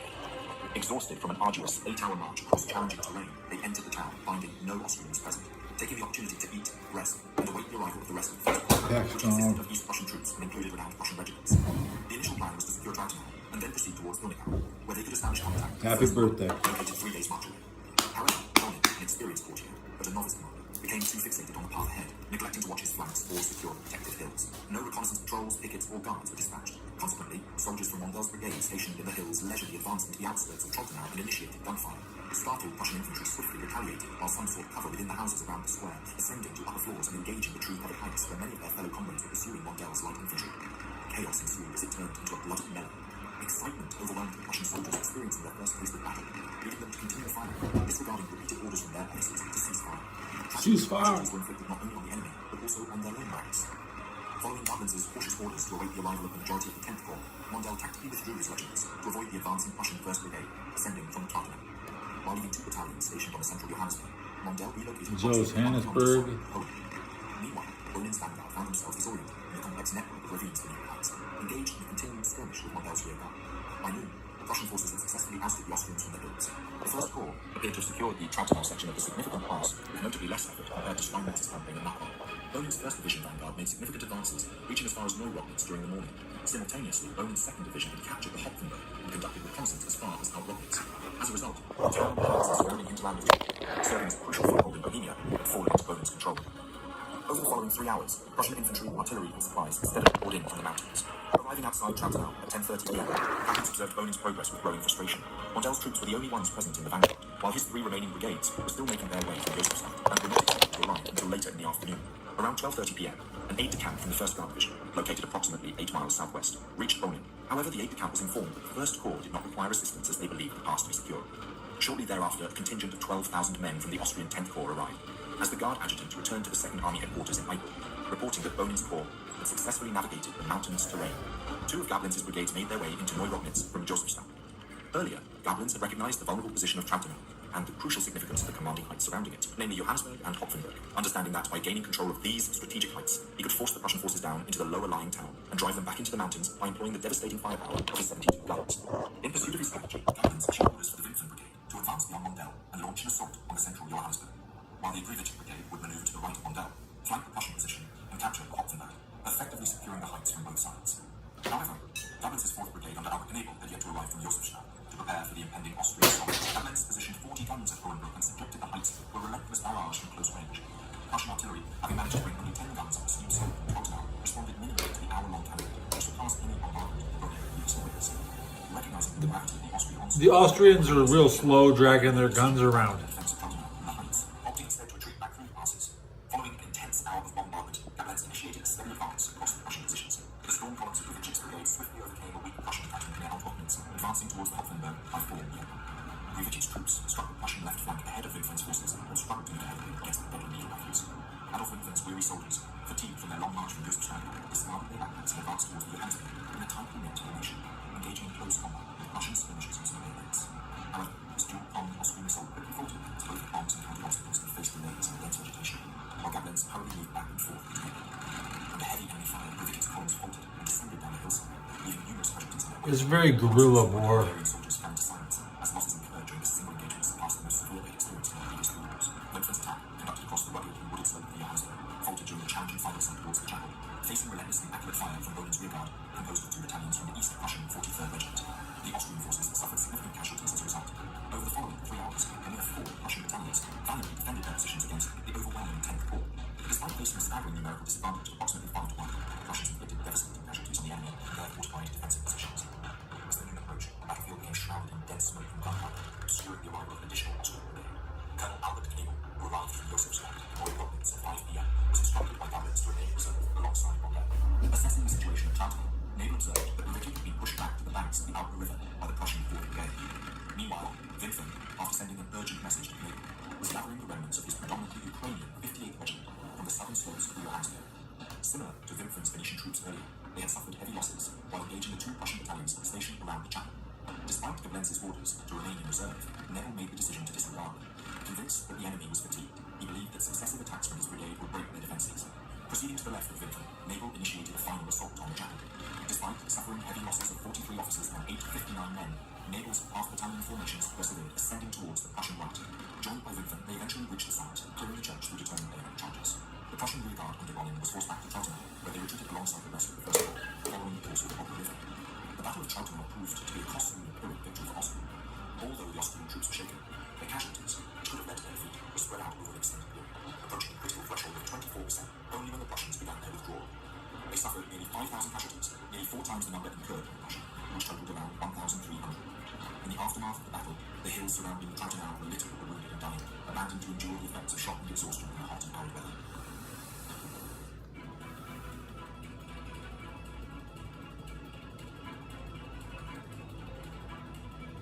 General Bonin found himself in an awkward predicament as he led the elite East Prussian Corps of the Royal Army in a hasty retreat, while only 4 of his battalions valiantly held off the entire Austrian 10th Corps from formidable defensive positions. The critical factor hindering Bonin's ability to reinforce his troops on the heights was the blockage of the roads in and out of Trautenau by Prussian baggage and artillery. Consequently, 14 of his infantry battalions and the majority of his artillery were forced to withdraw from the battle without even firing a single shot. The loss of control at Trautenau posed a significant threat to General Moltke's comprehensive war plan. Moltke had assigned the First Corps the crucial task of safeguarding the passage of the Guard Corps and Second Army headquarters through Eichel, and then swiftly advancing across Bohemia to establish contact with the First Corps near Glitschin. Bonin's failure to maintain command jeopardized this strategic objective. As a result, Bonin himself faced disgrace and disapproval among his subordinates. The absence of the First Corps left a significant gap in the Prussian formation. Crown Prince Frederick Wilhelm, unaware of Bonin's loss, ordered the Guard Corps to advance through the pass at Eichel, intending to flank Gablen's while anticipating an attack from Bonin in the front. Although Gablen's emerged victorious, his situation was far from ideal. The Austrians' devisor was proved disappointed, leaving troops without the expected provisions of wine, hot meals, and brandy. Instead, they had to endure hunger and discomfort, as the food trains had been forgotten along the busy road at Josefstadt. It was not until the following morning that the supplies arrived, emanating an unpleasant odour of rotting meat. With empty stomachs, the Austrian Tenth Corps had to retreat quickly to evade the approaching army of the Crown Prince from the east. The setbacks at Nachod and Trobnau did not deter Benedict to continue the westward advance towards Gitchen. Austrian food supply ran low. In late June, a series of battles and skirmishes erupted in the Bohemian Hills as the Prussian army launched a multi-sided invasion. The initial clashes took place at Oro, Weißenburg, and Traubenau on June 27. The Austrians suffered significant defeats in the first two battles. However, at Traubenau, the Austrian commander Ludwig von Dablitz utilized his numerical advantage and the bravery of his Austrian troops to push back Bonit's first corps of the Prussian Second Army. He paid a dear price, suffering nearly 4 times as many casualties as the Prussians did. However, due to limited and slow communication channels, it became evident that both sides had to operate independently as the invasion progressed. In the aftermath of the disastrous battle at Podol, the Austrian commander Clem Gallas found himself with no viable option but to retreat towards Benedict's main army stationed at Josefstadt. Recognizing the overwhelming odds, Clem Gallas estimated that his Austrian forces, numbering 60,000, were facing approximately 140,000 Prussian troops. He was taken aback and frustrated when Benedict ordered him to hold the Iser River at all costs, despite facing an adversary more than double his strength. To the west, the Prussian Elbe army under Herwart von Bittenfeld, which had pushed the Saxon army into Bohemia days earlier, advanced through the mountain passes, and to his north, the Prussian First Army under Prince Friedrich Karl had already given his Austrians a run for their money. 9 minutes till my birthday. Necessitated urgent reinforcements. I was born in this time zone, so we can use this time zone. To aid the defeated Boney and secure the final passage. Pacific Standard Time. Crown Prince Friedrich dispatched the entire Prussian Guard Corps towards Traubenau. Due to Clan Gallas's failure to establish communication with the headquarters of the North Army, Benedict, the commanding officer, remained unaware of the true situation and held the belief that his forces were adequately positioned to defend against the Prussian invasion. This misconception stemmed from Clan Gallas's negligence in utilizing the Corps telegraph to relay vital information. In the meantime, the Prussian forces engaged in the looting of the towns in northern Bohemia. Bohemia's riches proved enticing to Prince Friedrich Karl, to the extent that he contemplated delaying the crucial march assigned to him by Moltke, originally tasked with heading eastward to Gitchen in order to disengage the Corps telegraph. And Traubenau. The prince instead set his sights on achieving a momentous victory in the form of a Kesselschlacht, or encirclement battle. Based on erroneous Prussian intelligence, Prince Friedrich Karl was led to believe that not only the Saxons and the Austrian First Corps were trapped in Mönchengladbach, but also the Austrian Second Corps. The prospect of such a significant conquest. That is the Austrian Corps telegraph.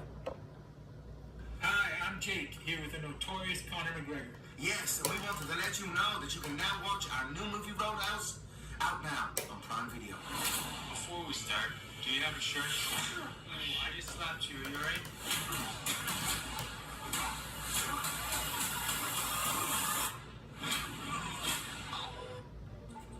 With the belief that a decisive blow could be delivered at Mönchengladbach, the Prussian forces under Prince Friedrich Karl quickened their pace. In order to reach their target, the divisions descending from Podol had to navigate between two prominent mounts, Musky Hill, situated east of the town, and Katzhoff Hill, located approximately 1 kilometer to the north. You know what? You know what a telegraph is? That's basically saying they had the internet in 1866, and Austria was using it, but they couldn't use it correctly. Von Hunewasser faced two significant obstacles before engaging the Austrian brigades in Mönchengladbach. The elevated Cluster Monastery on the west bank of the river, followed by the formidable Iser River itself. The Austrian left flank was positioned at Cluster, while Mönchengladbach and Katzhoff Hill. Mönchengladbach.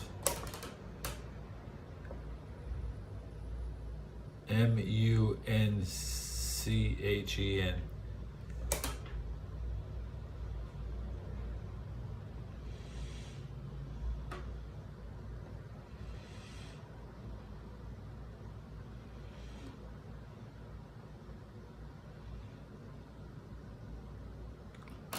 Gratz with a Z.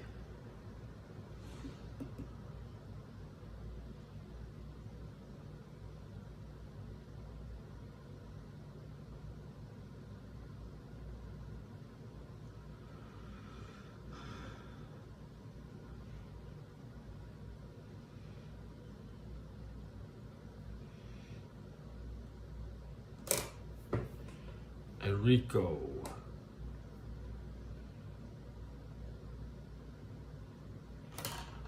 A dialogue on anarchy.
take a screenshot.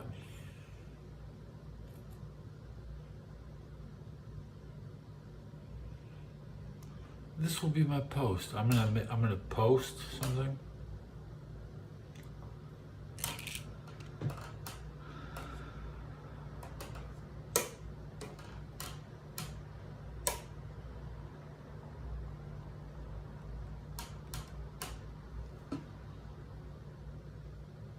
I'm posting a screenshot to YouTube right now. So come on, say something or hit the bell. Show the channel some love. Okay. I just set my post and I can go back to watching. I can look at my own stream for a second because I haven't had time to do it in a long time. Still 504 subs. And I'm watching the Austro-Prussian War 1866. The telegraph machine wasn't working. So we did a side search on Mönchengladbach, and we pulled up a video in more spoilers on that in 6 days, it says.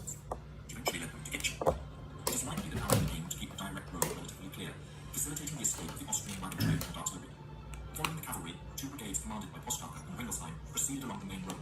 In the retreat, General Claudius himself opted to join his 2 brigades, effectively leaving his rear guard to manage on their own. And it's 3 minutes till my birthday. Accompanied by the 32nd Field Jaeger Battalion. I was trying to check my analytics because we think that it petered off. 33rd July and the 38th Bukwitz across the river in Gloucester. On the sandstone slopes of Muskie Hill, Lieutenant Perret's brigade comprising the 9th Field Jaeger Battalion, the 18th Infantry Regiment Constantine, and the 45th Infantry Regiment Sigismund took up their defensive positions. Beneath them, Klam's Ebel Brigade formed battalion columns and faced the road originating from Odal. The reserve forces included the 22nd Field Jaeger Battalion, the 35th Infantry Regiment Kevin Ulla, and the 72nd Infantry Regiment Rapp. Around 8:30 a.m., the advance guard of the Army of the Elbe 16th Division made its appearance on the field. This division had marched relentlessly for 8 hours from Unawasser to Gloucester. It consisted of 7 battalions from the 31st Brigade under the command of Major General von Schuler, along with the 8th Jaeger Battalion, the 29th Regiment, and the 6th Regiment. The Prussian troops were in a state of frustration as their arduous march from Unawasser had taken a toll on them. As was often the case, Herwarth's supply trains had lagged behind them, and at every wayside inn, the Prussian march battalions had discovered depleted provisions and tainted water sources. Upon reaching a location 4 kilometers west of the Isar River, the advancing Prussian forces came under fire from Austrian artillery positioned on the hill at Gloucester. Responding swiftly, Major General Scholler directed his own batteries to engage in a counter-battery fire while dispatching 2 infantry columns to flank the Austrian position. Surprisingly, the defenders behind, including Leiningen's 38th Regiment comprised of Italian troops from Venetia, made minimal effort to hold their ground. Already before Leiningen's troops crossed the bridge and gathered in Mönchengladbach, Prince Friedrich Karl, Venetian deserters. to the south. The vanguard, led by Horn's 8th Division, approached the Muskie Hill from the north. Perret and Abel were strategically positioned on the slopes of the hill. The Prussian troops man, these Austrios, they got Venetians, they got Ukrainians. I want to hear a shout out to the other nationalities coming. Karl's advanced brigades launched an assault on the northern face of Muskie Hill, engaging the forces under Perret and Abel. The sounds of battle in the Podol Road convinced Leiningen's brigade they would be stuck in a pincer movement. They deliberately set the bridge on fire to hinder the Elbe army's advance. Prince Friedrich Karl and his chief of staff, Konstantin Voits-Retz, observed the unfolding battle from their vantage point in Podol. They witnessed the flashes and smoke plumes generated by Herwarth's advancing batteries closing in on Gloucester. Then at 10 a.m., a sudden eruption of black smoke signaled the ignition of the Isar Bridge.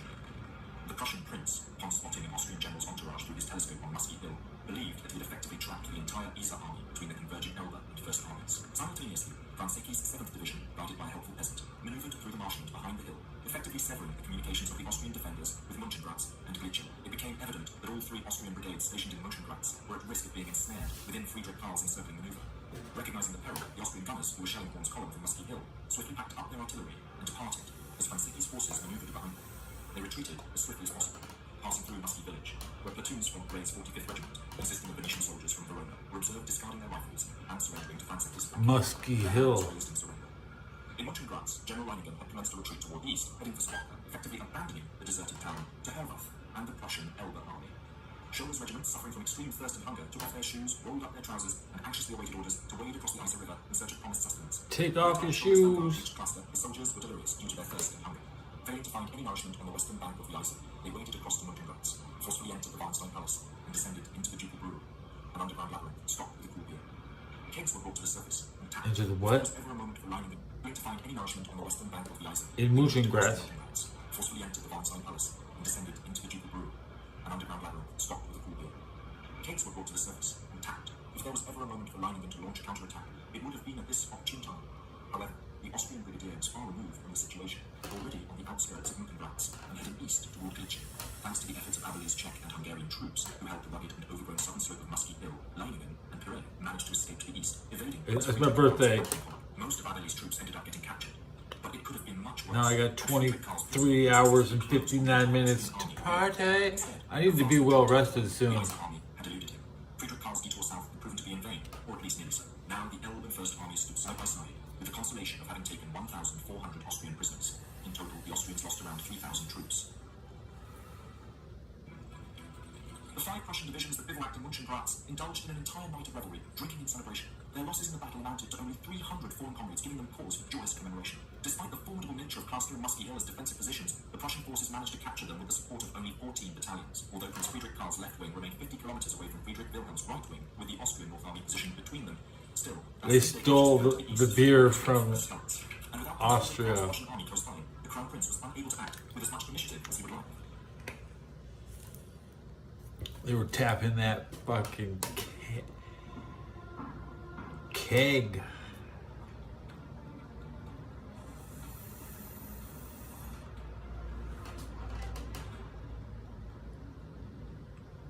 On June 27th, the Austrian 10th Corps under Geblenz achieved the only victory for the Austrians during the entire war by successfully repelling the Prussian First Corps, led by Boni.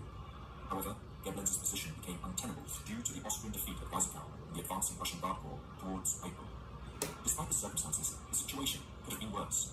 To the west, Prince Friedrich Karl's First Army deviated from orders, neglecting to swiftly move eastward to support Crown Prince Friedrich Wilhelm's Second Army's advance through Nachod, Eibel, and Trautenberg. Instead, he turned south with the intention of encircling the Austro-Saxon Isar army at Mönchengladbach. The following day, he would score a victory, but it was meaningless for the greater war effort. The risk was not worth the reward. Meanwhile, in Josefstadt, Benedek and his aide-de-camp General Gideon Prismanek spent June 27th observing the intense battles unfolding on their northern flank from the fortress ramparts. While they were alarmed by the scale and intensity of the conflicts, they felt compelled to continue their westward march towards the Isar. Benedek, urged on by Prismanek, was eager to fully commit his forces against the 5 Corps of the Prussian Elbe and the First Armies by joining Klamm's Isar army at Glichen on the 29th. In an attempt to mitigate losses, he ordered Archduke Leopold's Aide Corps to join forces with Langen at Skalitz. Towards the end of the 27th, a staff officer suggested reinforcing Skalitz, but Prismanek, deeming it too late to divert troops from their assigned marching routes, expressed his resignation. He reported, Okay. "What can I do? It's too late." I'm listening to the Austro-Prussian War. This was posted 1 day ago. It has 13,000 views. I'm an hour and 15 minutes in. They said that in 1866, Austria had the telegraph machine, which is the same as the internet. So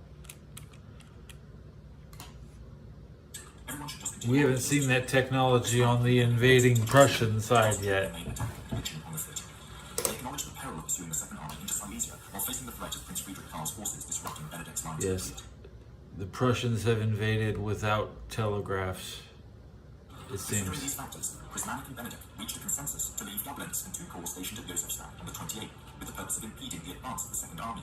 Meanwhile, the majority of the North Army would continue its westward flank march. At Truthenau, the intention was for Gablenz to establish contact with the Second Army, engage in battle, and subsequently disengage to return safely to Josefstadt. This approach aimed to minimize... You need it to rain so you can drink that water.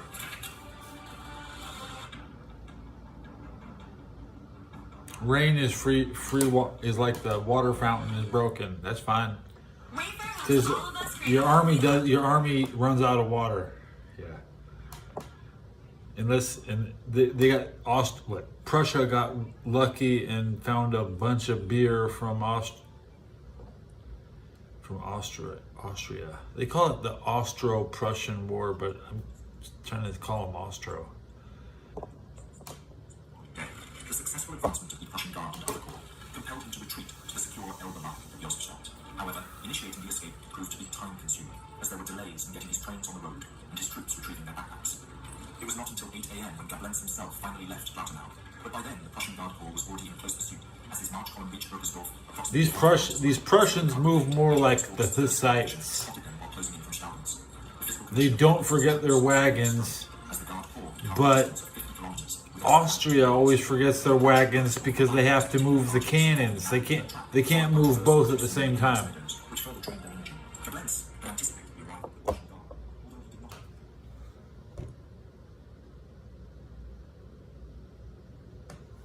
It's also true that the rifles were better on Prussia, but Austria was using cannons, and that's why they lost to Montenegro and Serbia, because they wouldn't move the cannons fast enough through the same problem. This is 1866, and with all this, the losing side, I think, is Austria. They still got the internet already. They're on that telegraph talking to each other. The same as today. I want to find out more about that machine.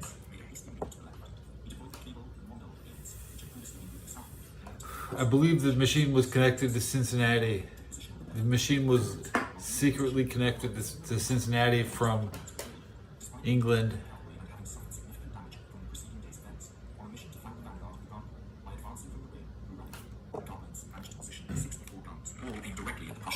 Before they could fully engage. While the steady barrage from the 10th Corps artillery held the Prussians in check for an hour, the 2nd Guard Brigade successfully broke through and reached Burgersdorf by 9:30 a.m., launching a fierce assault on the elevated terrain leading to the village. Simultaneously, Gablenz redirected the majority of his corps onto the westward road to Pilnica, while leaving behind a single regiment in Burgersdorf to impede the They had good roads back then. soldiers, comprising Germans and Czechs from the Lower Silesian 1st Regiment, inflicted substantial casualties upon the Prussian guards, who were compelled to traverse 400 meters of exposed ground in order to capture the village. During the final approach, the Prussian guards endured relentless shell fire and targeted salvos, resulting in the loss of numerous guardsmen and every company captain leading the charge. While the Austrian 1st Regiment gradually conceded ground in Burgersdorf, Gablenz's Knebel and Bundle brigades dispersed across the fields toward Pilnica. And this is at Bunkersdorf. The intensity of Austrian fire waned, an increasing number of disoriented Prussian guards stumbled into Burgersdorf. Their impulsive rush to encircle Gablenz led them to engage in a frontal bayonet assault, causing casualties reminiscent of Austrian-style warfare. 18 officers and 478 men were left lying on the battlefield. The time was approximately 10 a.m. Subsequently, Knebel's 1st Regiment relinquished control of Burgersdorf and joined Gablenz's forces as they moved towards Pilnica. Under the cautious leadership of I got 70 minutes left in this. Russian forces was deemed impractical, as the majority of the Guard Corps was still en route from Ebal.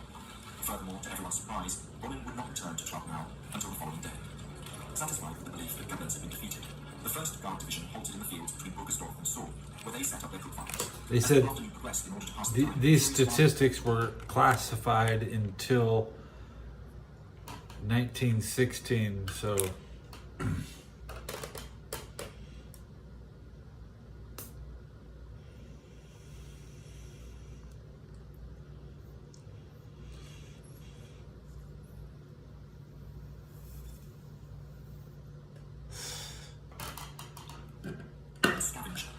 get through it. These included caissons, food wagons, and Gablenz's entire cash reserve of 10,000 silver florins. Gablenz was compelled to forego his planned retreat on a well-established hardened road and instead navigated Who got robbed? behind him. His entire cash reserve of 10,000 by the panic-stricken Austrians on the Josefstadt road. These included caissons, food wagons, and Gablenz's entire cash reserve of 10,000 silver florins. Gablenz was compelled to forego his planned retreat on a They just jacked the food wagons and the silver. Remarkably, he only lost 2 cannons during this hurried maneuver. He successfully led the 3 brigades under his command, Knebel, Mondell, and Winfen, to safety. Unfortunately, Colonel Gravitch's brigade was doomed due to Gablenz's swift retreat. Messengers failed to locate Gravitch's brigade, and at noon he found himself alone in the wilderness southeast of Klautenau, completely unaware of the developments in Burgersdorf.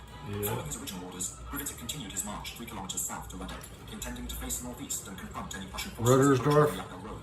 Ruderdorf, The artillery barrage pounded Burgersdorf Rudek. the arrival of Austrian fourth corps batteries, reinforcing Gablenz. The Prussian brigade fell into a trap. With his 5,000 hungry men, he found himself caught in a fog of ignorance and unfavorable circumstances. 5,000 hungry men and nothing but fog to eat. Vanguard for reconnaissance. Thus began an hour-long engagement where 4 Prussian rifle companies faced off against an entire Austrian brigade, managing to hold them at bay. Due to the absence of intelligence from cavalry scouts, Gravitch remained uncertain about the size of the Prussian force he had encountered. Instead of The Prussians were in the forest. continuing his march, Gravitch made the decision to defend Rudolf. His aim was to divert the main attack of the Guard Corps toward himself, buying time He just garrisoned in that. to move southward towards Josefstadt. However, Gravitch was unaware that Gablenz had deviated from the Josefstadt road, and Gablenz himself was unaware of Gravitch's presence in Rudolf. Through the use of horn and drum signals, Gravitic managed to communicate the change in the battlefront to his scattered regiments, repel the Prussian battalion and seek refuge in I'm glad you know so much, by the way. And that is the simplified answer to... refused to launch an attack, but Gravitic realized he had been facing a smaller reconnaissance party rather than an entire division. At 1 p.m., the Gravitic brigade resumed its cautious advance. At this point, the Prussian battalion facing them had received reinforcement from another battalion, prompted by the sounds of fighting at Rudersdorf. While Gravitic's skirmishers meticulously searched the dense meadows to the south of Rudersdorf, they were suddenly ambushed and overwhelmed. Searching for food. As the Austrian Jager hastily retreated to Rudersdorf, elements of the 4th Guard Brigade swiftly pursued them, subjecting Gravitic's line infantry to heavy fire.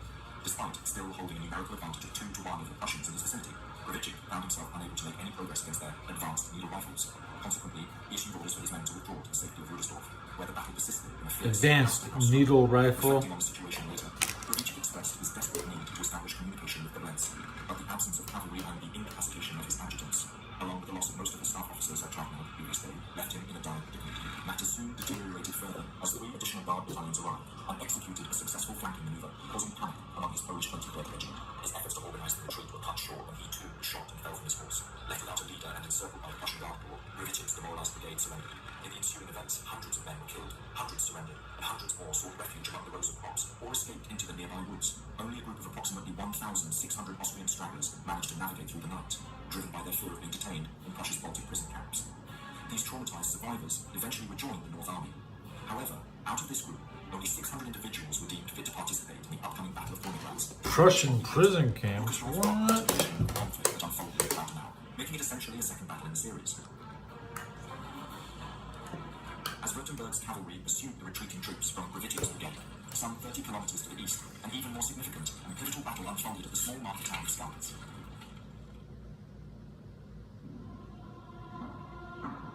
Still 1866. They're down at a market town, Skalitz.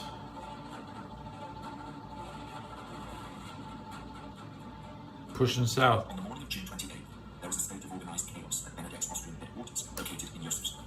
Reports regarding the battles of Weissenau and Trachtenau had arrived the previous night. Here we go, headquarters. His losses were nearly 5 times higher than those of Roman's Prussian, which had withdrawn through the Bohemian hills. Ramming's defeat at Weissenau had left him in a precarious situation, vulnerable to being outflanked. Throughout the day, Koblenz and Ramming had continuously requested and eventually demanded reinforcements in the form of more troops and artillery. Their goal was to decisively defeat the First Corps and overrun the isolated Fifth Corps. Since Klanganis, positioned in the west, had failed to establish communication with the headquarters of the North Army, Benedek, still unaware of the situation, believed that his First Corps and the Saxons were holding their positions along the Isar River. Lacking this crucial information, Benedek made the decision to deploy the 8th Corps, commanded by Archduke Leopold, from the west to Skalitz. Leopold was tasked with replacing Ramming. Ramming's defeat the previous day had significantly undermined his superior's confidence in him. The appointment of Archduke Leopold to this role was met with bewilderment, as sources described him as overweight, suffering from kidney problems, partially blind, and despised by his own soldiers. Benedek issued orders for Koblenz to prepare for a strategic retreat toward Josefstadt, with the objective of protecting the North Army from the Prussian First Corps and the Prussian Guard. In the event that the Prussians were to appear with a larger force than just a single corps, the 2nd and 4th Austrian Corps were designated as available reinforcements to provide support. Despite this contingency plan, Benedek's primary intention remained focused on engaging the enemy around the region. These Austrians can't win shit. And on his own terms. In the Western Front, Prince Friedrich Karl's First Army and Herwart von Bittenfeld's Elbe Army successfully encircled the 1st Austrian Corps at Mönchengladbach, resulting in a tactical victory for the Prussians, albeit at the cost of losing valuable time. On the Eastern Front, the Prussian Crown Prince's 2nd Army possessed extensive knowledge of the terrain. This location had witnessed several famous battles from Frederick the Great's era, such as Mollwitz, Hohenfreiberg, Soor, Röthen, and Liegnitz, all of which had taken place within a few miles of the current battleground.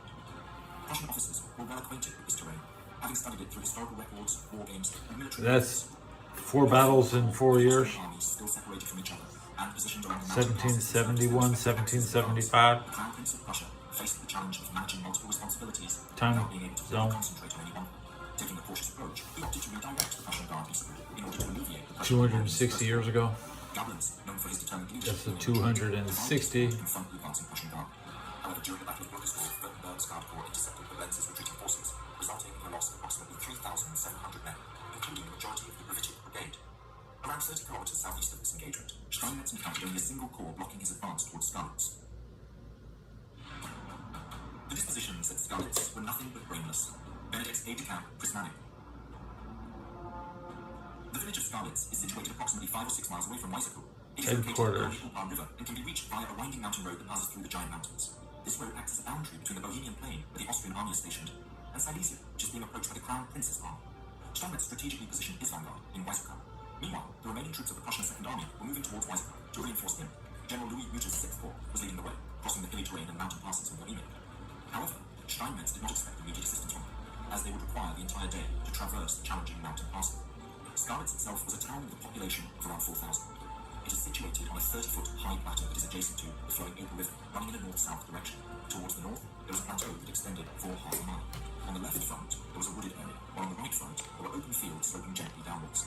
Additionally, a railroad enters the town from the south, turned east and ran alongside a high embankment that passes a wooded area. At 11 a.m., Benedek, accompanied by his staff, conducted a survey of the site on horseback. They first visited Ramin's reserves in Trebisov before proceeding to the positions of the 8th Corps in and around Skalitz. Ramin made a request for him to relocate his 7th Corps to Skalitz, with the objective of flanking any advancing Prussian forces from the left side. By combining the firepower of the Corps with their cavalry advantage, Skalitz would have been an impenetrable position. However, Benedek did not believe that Steinmetz would initiate an attack. Consequently, he refused the request and allowed his army to proceed with their march towards Glitcher. This decision left Archduke Leopold alone, with only a single narrow bridge behind his vanguard. Overheard conversations revealed that Benedek had no intention of engaging in a battle at Skalitz. He departed, intending to oversee the march towards the Isar army in the western region. The plan was for Leopold and Ramin to abandon the village and move to Glitcher if no significant battle had commenced by 2 p.m. As Benedek left, the Austrian forces completed their deployment. General Gustav Franian's brigade took positions on the upper heights located behind the Dubno forest. General Leopold Kreisen stationed his troops north of the Ravenska pond, and Schultz commanded the defences around Skalitz. In total, Leopold's corps consisted of approximately 20,000 soldiers. Meanwhile, the Prussian artillery initiated their attack from Wisserpau, while the 9th Division of the Prussian army, consisting of 8 battalions and 3 artillery batteries, began their advance towards the Dubno forest. Although exact figures for the size of the Prussian army are unavailable, it can be inferred that Steinmetz's forces were of comparable strength to the Austrians, as he committed both the 9th and 10th divisions to the battle. Benedek and Ramin encountered General Tassilo Festetics at the Austrian rear, who had moved up from Schweinsteigen. Despite pleas from Ramin and Festetics to reinforce Skalitz, Benedek refused their requests on 2 occasions and instead directed them to commence their march towards the west. In the background, the sounds of artillery fire and intermittent musket shots could be heard as Benedek returned to Josefsson. Meanwhile, Steinmetz made preparations for a direct assault on Skalitz, his 10th division. To ensure no Austrian reinforcements would arrive from the southern direction, he ordered a general advance. Simultaneously, his 9th division approached the Dubno forest. A battalion of Slovak soldiers stationed within the forest retreated hastily before any significant engagement took place, as the Prussians swiftly pushed forward. Upon emerging from the other side of the forest, Prussian forces unleashed devastating rapid-fire volleys. The Slovaks suffered significant losses, losing half of their strength before retreating towards Weißenkamp. Observing these developments with uncertainty from the upper heights, Wagner decided to take action. He remained without instructions from Leopold and became concerned that the Prussian 9th Division would soon cross the Dubno forest towards the sea. All those Slovaks hiding in the forest got exposed at the Dubno forest. Let's see. Dubno. The Dubno forest.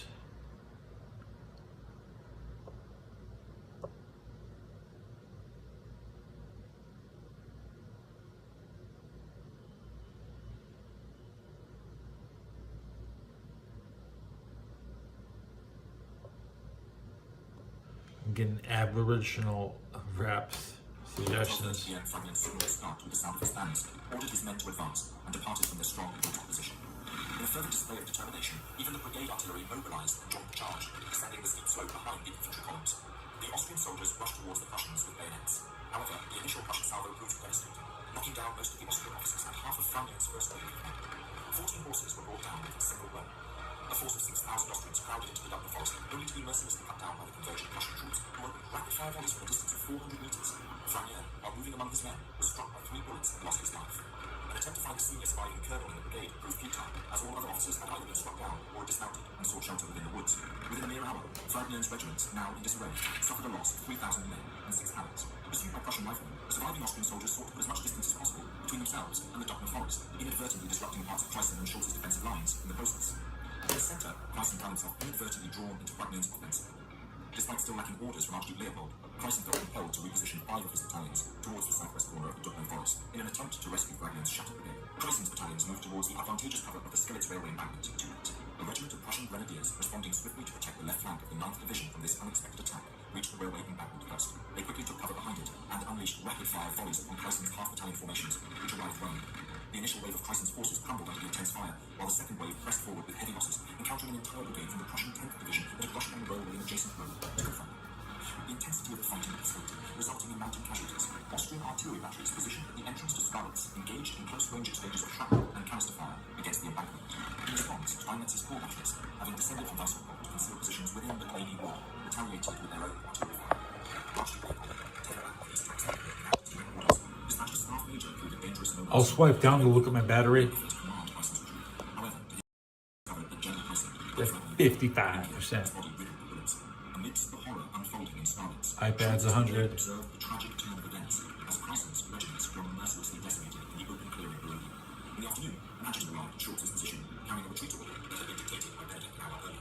However, the soldiers of the Schultz brigade, composed of Czechs and Germans, initially refused to retreat as they were eager to engage in battle after being stationed since 6 a.m. So they couldn't do anything because the battlefield was so crowded. To the north, approximately 400 intoxicated Ukrainian soldiers from the 13th Regiment disregarded orders and recklessly pursued Russian fusiliers across open ground beyond the Dubno Forest. They were easily mowed down by the accurate fire of the Russian Dresden Eagle rifles. By now, fighting had gotten so intense that some Prussian battalions of the 10th Division Drunk Ukrainians charge north. Meanwhile, the Prussian 9th Division focused on turning the Archduke's left flank on the Open Heights. 2 Prussian regiments ascended the Open Heights and advanced towards the bridge as well. In the center, Steinmetz himself rode to the front lines, leading the assault of the West Russian 47th Regiment on the railway station. Only the relentless shrapnel case shot Leopold's reserve batteries and the valiant efforts of a hastily assembled Austrian rearguard managed to momentarily halt Russian onslaught, buying enough time for the leaderless brigades of Chrysalis. We're going full double speed. At 2:15 p.m., Leopold sounded retreat, signaling the disengagement from the battle. During the retreat, many Austrians tragically drowned in the Oder. The congested streets and bridge impeded their escape. 2 regiments completely disintegrated, unable to maintain cohesion in the chaotic retreat. The estimated casualties were grim, with over 6,000 Austrians and 1,365 Prussians losing their lives. The Prussians took approximately 3,000 prisoners, although less than half of them were unharmed. General Chrysalis' forces suffered 2,000 casualties in terms of dead, wounded, and missing, while General Van Lien's losses amounted to 3,200 men and 100 officers. The Austrian forces endured a staggering rate of nearly 800 casualties per hour. This translates to approximately 13 casualties per minute and nearly 40% of the engaged force. 13 casualties per minute. So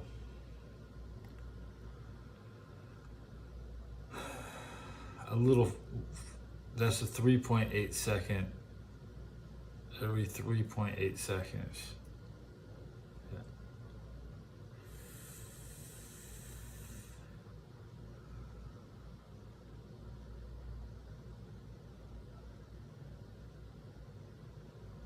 So if, let's break this down. If 6,000 people died,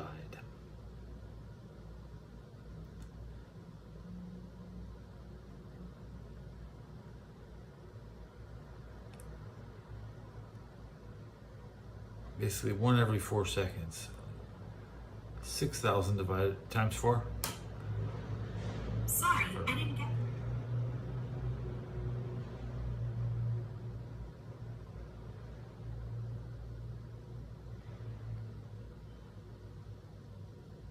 It's not, the kill rate is not 3.8 seconds, it's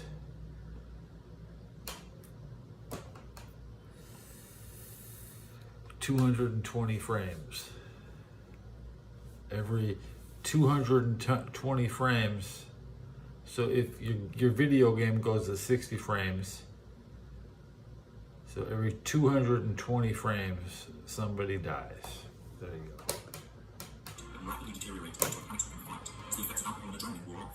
While the Prussian losses were comparatively lower, several attacking Prussian battalions witnessed the loss of all their captains, and a number of generals fell while leading their brigades. The effect of alcohol wearing off ends the battle. General Crimson, while his battalions getting decimated at the railroad. The defeat suffered by the 8th Corps served as a prime example of the early battles that set the stage for the Battle of Leningrad. It was marked by failure in both command and tactics, characterized by uncoordinated charges launched by individual brigades. The Austrian corps structure posed significant challenges in terms of effective control, with commanders often disregarding the authority of their deputies. In contrast, the Prussian side benefited from a more organized chain of command, enabling senior officers to have a better understanding of the overall situation. Following their retreat from Skalitz, the disordered 8th Corps hastily overtook Remington disciplined marching columns, forcing them off the Josefstadt Road and into the adjacent fields. The 6th Corps would have to navigate its way into the Elbe River that night, relying on cross-country routes. While morale was forward among the Prussian ranks, Moltke became increasingly concerned about the strategic limitations of Prince Friedrich Karl and issued orders for the First Army to relieve the pressure on the Austrians. Moltke, as the Chief of Staff, commenced the relocation of his entire headquarters to Bohemia that night, endeavoring to maintain communication with his armies. Every time a bunch of people die, they find out where they're from. And all the winners, you don't really know who the winner is, because there's no dog tag, there's no body to bury, they don't make a headstone for you.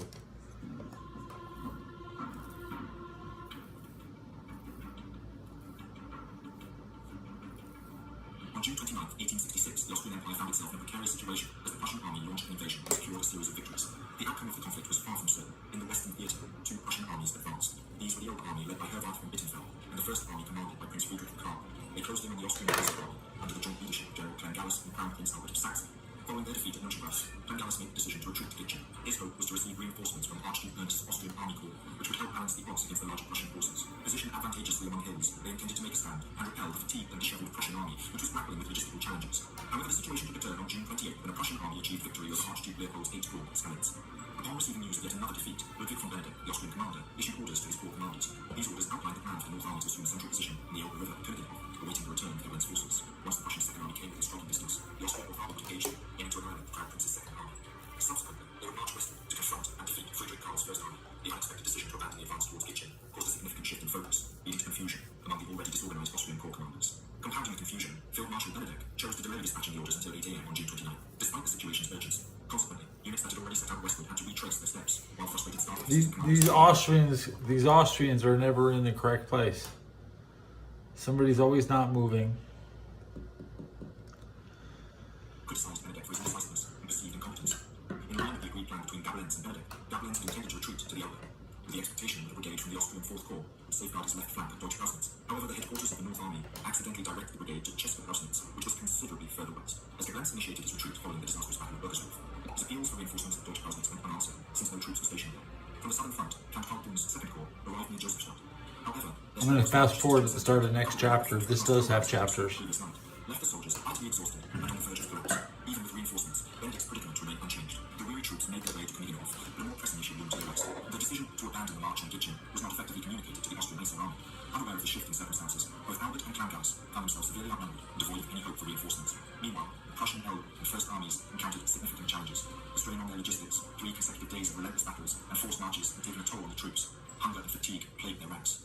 In Berlin, the commander-in-chief of the Prussian forces, Helmut von Moltke, received fragmented information about battles that had transpired 2 days prior. The telegraph communication lines operated with great difficulty. Prince Friedrich Karl's insubordination led to the entire Prussian entourage, including Bismarck and the King, making the journey from Berlin to Bohemia to oversee the coordination led to the telegraph communication lines received fragmented information about the battles that plagued their ranks. In Berlin, the commander-in-chief of the Prussian forces, Helmut von Moltke, received fragmented information about the battles that had transpired 2 days prior. The telegraph communication lines operated with great difficulty. Prince Friedrich Karl's insubordination led to the entire Prussian entourage, including Bismarck and the King, making the journey from Berlin to Bohemia to oversee the campaign. Communication within Bohemia was similarly problematic, and it was not until the eve of the Battle of Königgrätz that Prince Friedrich Karl's First Army and Crown Prince Friedrich Wilhelm's Second Army managed to establish contact. On June 29, Prince Friedrich Karl of the First Army received instructions from Moltke, commanding him to advance eastward and exert pressure on Benedict's forces. In compliance with these orders, he dispatched General August Berde, leading the Prussian 3rd Division, to conduct reconnaissance near Gitchen. Meanwhile, Herwart von Bittenfeld's Elbe Army turned its focus south, following the same path previously taken by the Saxons leading to Jungenstein. The vanguard of this Prussian force was led by the 5th Division under the command of Wilhelm von Tumpling.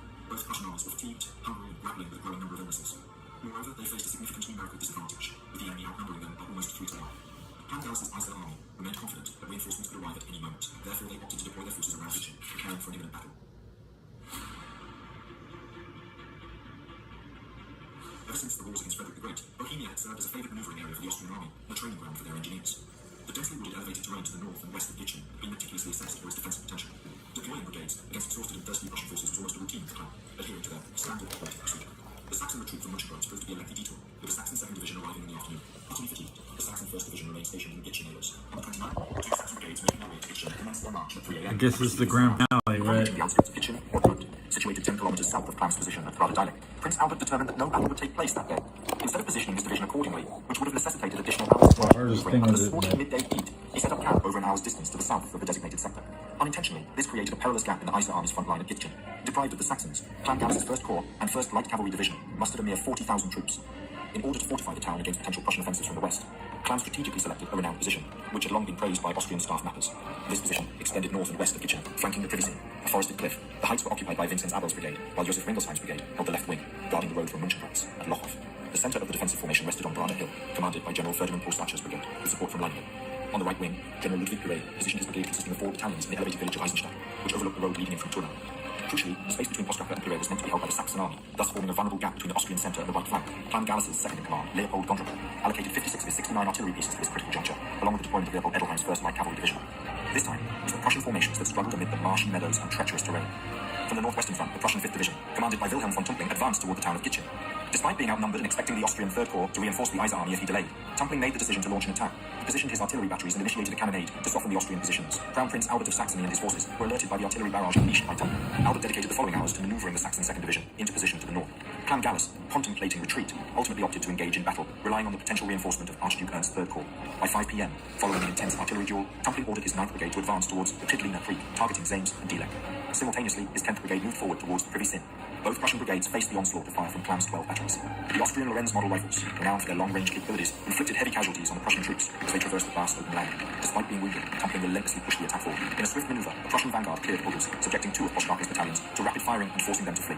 Poscharker regrouped his regiments in the village of Brada, situated further up from Podolsy along the Pripsy. To counter the Prussian rifles' superior rate of fire, Poscharker instructed his line troops to focus solely on loading rifles and passing them forward to his sharpshooting Jaeger. This strategy proved successful, as 3 Prussian companies attempting to storm Brada suffered heavy casualties and were driven back. By 6 p.m., the 3rd Division, led by August von Werder, arrived from the west and immediately joined the ongoing battle. They launched a swift attack against Eberle and Ringelsheimer's brigades near Lochow, recognizing the need for immediate action. Tumpling's left-hand column, consisting of 5 battalions, advanced along the northern slope of the Privy Sin. Seeking to regain the upper hand, Tumpling aimed to flank and attack Poscharker's brigade at Brada with his 10th Brigade, while his 9th Brigade remained halted. However, as Tumpling maneuvered through the rugged terrain, he unexpectedly encountered Habelet's brigade, which swiftly rushed forward in storm columns to repel the flanking assault. A fierce hand-to-hand struggle ensued, leading to the retreat of the Prussian 10th Brigade.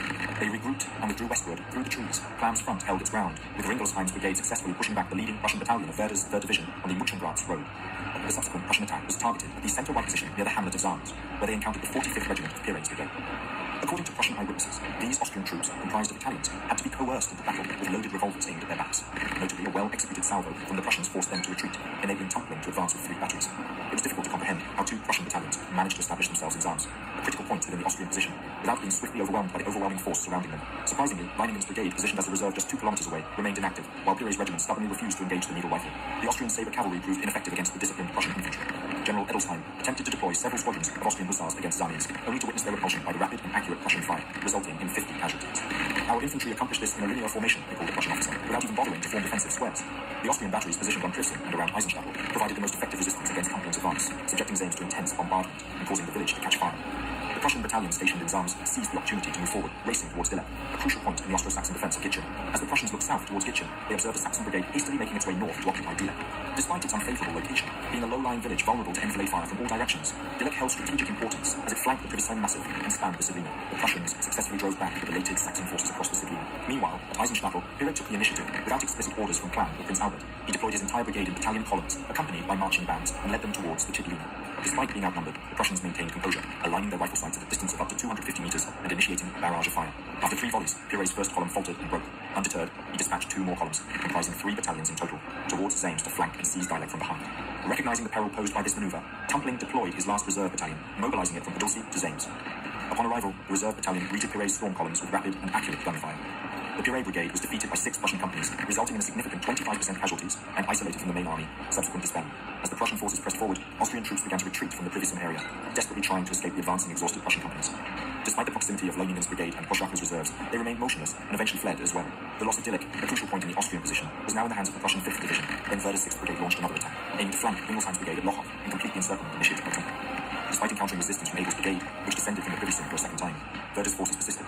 As the battle continued, the left wing of the Austrian position became obscured by powder smoke. Some Prussian units depleted their ammunition and had to be withdrawn for reloading. In the midst of confusion, Werder deployed grenadiers to advance straight up the road, successfully pushing back Abele and Ringelsheim with rapid fire. The Prussians, having expended all their ammunition in the process, observed 2 of Abele's battalions positioned on the Privy Sea, but making no attempt to engage the exposed flank offered by the Prussians as they moved through Lochow to capitalize on their victory. Now there was no obstacle standing between Werder and Gitchen. At approximately 8 p.m., an order from Benedict arrived, delivered by horseback, instructing the Iser army to join him as part of the North Army's change of plans. The message mentioned new positions detailed in the appendix, but to Clan's dismay, the appendix was missing. This was just one of many costly mistakes made during Prussia's invasion. Clan Gallus and his deputy, Count Leopold Gondrecourt, were determined to continue the fight, recognizing the risks involved in disengaging from a chaotic battle in the darkness where the troops from both sides were intermingled. However, Albert, the Saxon crown prince, overruled their objections and ordered the Saxons to retreat. Consequently, the Austrians had no choice but to withdraw as well. As predicted by Clan and Gondrecourt, the tactical outcome was unfavorable. The Saxons managed to retreat in relatively good order. However, the exhausted Austrian battalions, many of whom had not been adequately fed that day or in the preceding days, lost cohesion and scattered. The corps staff was unable to provide effective assistance in restoring order. Poscharker and Langen passed through Gitchen without realizing how the battle had been lost. In a matter of moments, they found themselves with Prussian forces behind them after having held a solid front. It had been a grueling day of combat. The Prussian First Army suffered over 1,500 casualties by the time they finally secured Gitchen sometime after midnight on the 29th. Among them were 329 killed and 1,212 wounded. The Austrians incurred losses of nearly 5,000 soldiers and 184 officers, equivalent to the strength of an entire brigade. The Saxons lost nearly 600 soldiers. Only 1 regiment of the Austrian First Corps remained intact, while the other 7 regiments were severely battered, broken, and abandoned. Despite holding a strong position, the Kaiser army suffered defeat at the hands of two Prussian divisions, primarily due to strategic and tactical errors. Following their victory, the Prussian forces faced challenges as they lacked essential supplies. Objectively speaking, the Austrians still possessed some strategic advantages on June 30th. The main Prussian armies remained geographically separated, and the North Army, reinforced by the three corps of Albert, Clan-Gallus, and Gablenz, held a numerical superiority over its enemies. Though morale among the ranks was noticeably low, logistical efforts such as providing edible rations and replacing worn uniforms and lost equipment could potentially address this issue. Upon learning of the outcome at Gitchen, Benedek made the decision to abandon the current position, considering its significant tactical weaknesses, and retreat toward Olmütz, pausing briefly at Königgrätz.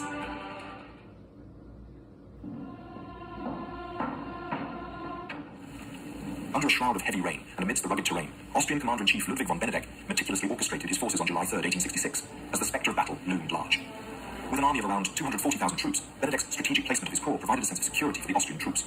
The heights of Chlum served as the fulcrum, defended by strong Austrian divisions, while Korps under Festetics, Thun, and Gablenz bolstered the line, their cannons poised for devastating onslaught.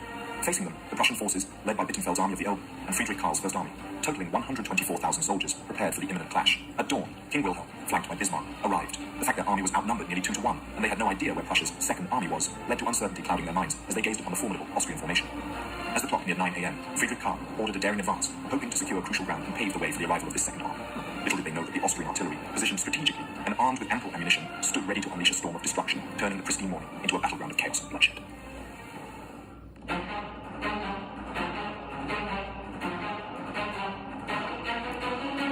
In the turbulent summer of 1866, Europe stood on the precipice of a colossal clash. Within a week, half a dozen battles had raged, armies had moved, and the Bohemian theatre bore witness to two exhausted armies, the advancing Prussians and the retreating Austrians. The Prussian First Army under Prince Friedrich Karl had recently dealt a crippling blow to the Austrian First Corps, led by General Clan-Gallus in the bloody engagement at Gitchen. Meanwhile, the Crown Prince's Second Army, against firm opposition, had pressed on to Königshofen. As June drew to a close, the Prussian First Army drew ominously close to the Second Army, while the Austrians seemingly vanished from sight, leaving Prussian cavalry in the dark. With a decisive showdown on the horizon, Prussian Chief of Staff Helmuth von Moltke urged King Wilhelm and Army headquarters to join the front lines, arriving at Gitchen on July 1st. Moltke's orders were clear. The Second Army was to remain on the left bank of the Upper Elbe and connect with the advancing First Army near Königshofen, while the Elbe Army, commanded by Herbert von Bittenfeld, was tasked with assaulting the enemy's right flank. On July 2nd, the War Council convened. Uncertainty clouded the atmosphere. No one could pinpoint the exact location of Benedek's forces, and speculation ran rampant. Some believed the Austrians had retreated behind the Elbe River, calling for the armies to unite, but Moltke held a different view. Keep the armies separate until the elusive Benedek's true whereabouts were revealed. Uncertainty gripped the War Council. Meanwhile, General Benedek, battered and disheartened by losses, beseeched Emperor Franz Joseph for peace to spare his army from an imminent catastrophe. Yet his pleas fell on deaf ears, and an ambiguous imperial decree was taken as a call for a final stand. Benedek, now cornered, positioned his Austrian forces along the Elbe between Sabua and Königgrätz, preparing for a last-ditch effort. In the Prussian camp, tension was palpable. After capturing Gitchen, the First and Elbe armies linked up, eagerly awaiting intelligence on the Austrian North Army's location. When scouts finally unveiled the enemy's position on the evening of July 2nd, Friedrich Karl swiftly ordered a general advance, driven by a thirst for glory. However, his initial orders excluded the Second Army, a decision that was promptly rectified by the vigilant Chief of Staff, Helmuth von Moltke. With revised orders in hand, the Crown Prince's 110,000-strong army embarked on a forced march southward, uncertain of the horrors that awaited them. As dawn broke on that fateful day, the king, generals, and their entourage gathered. The first echoes of battle reverberated through the air, marking the beginning of the monumental Battle of Königgrätz.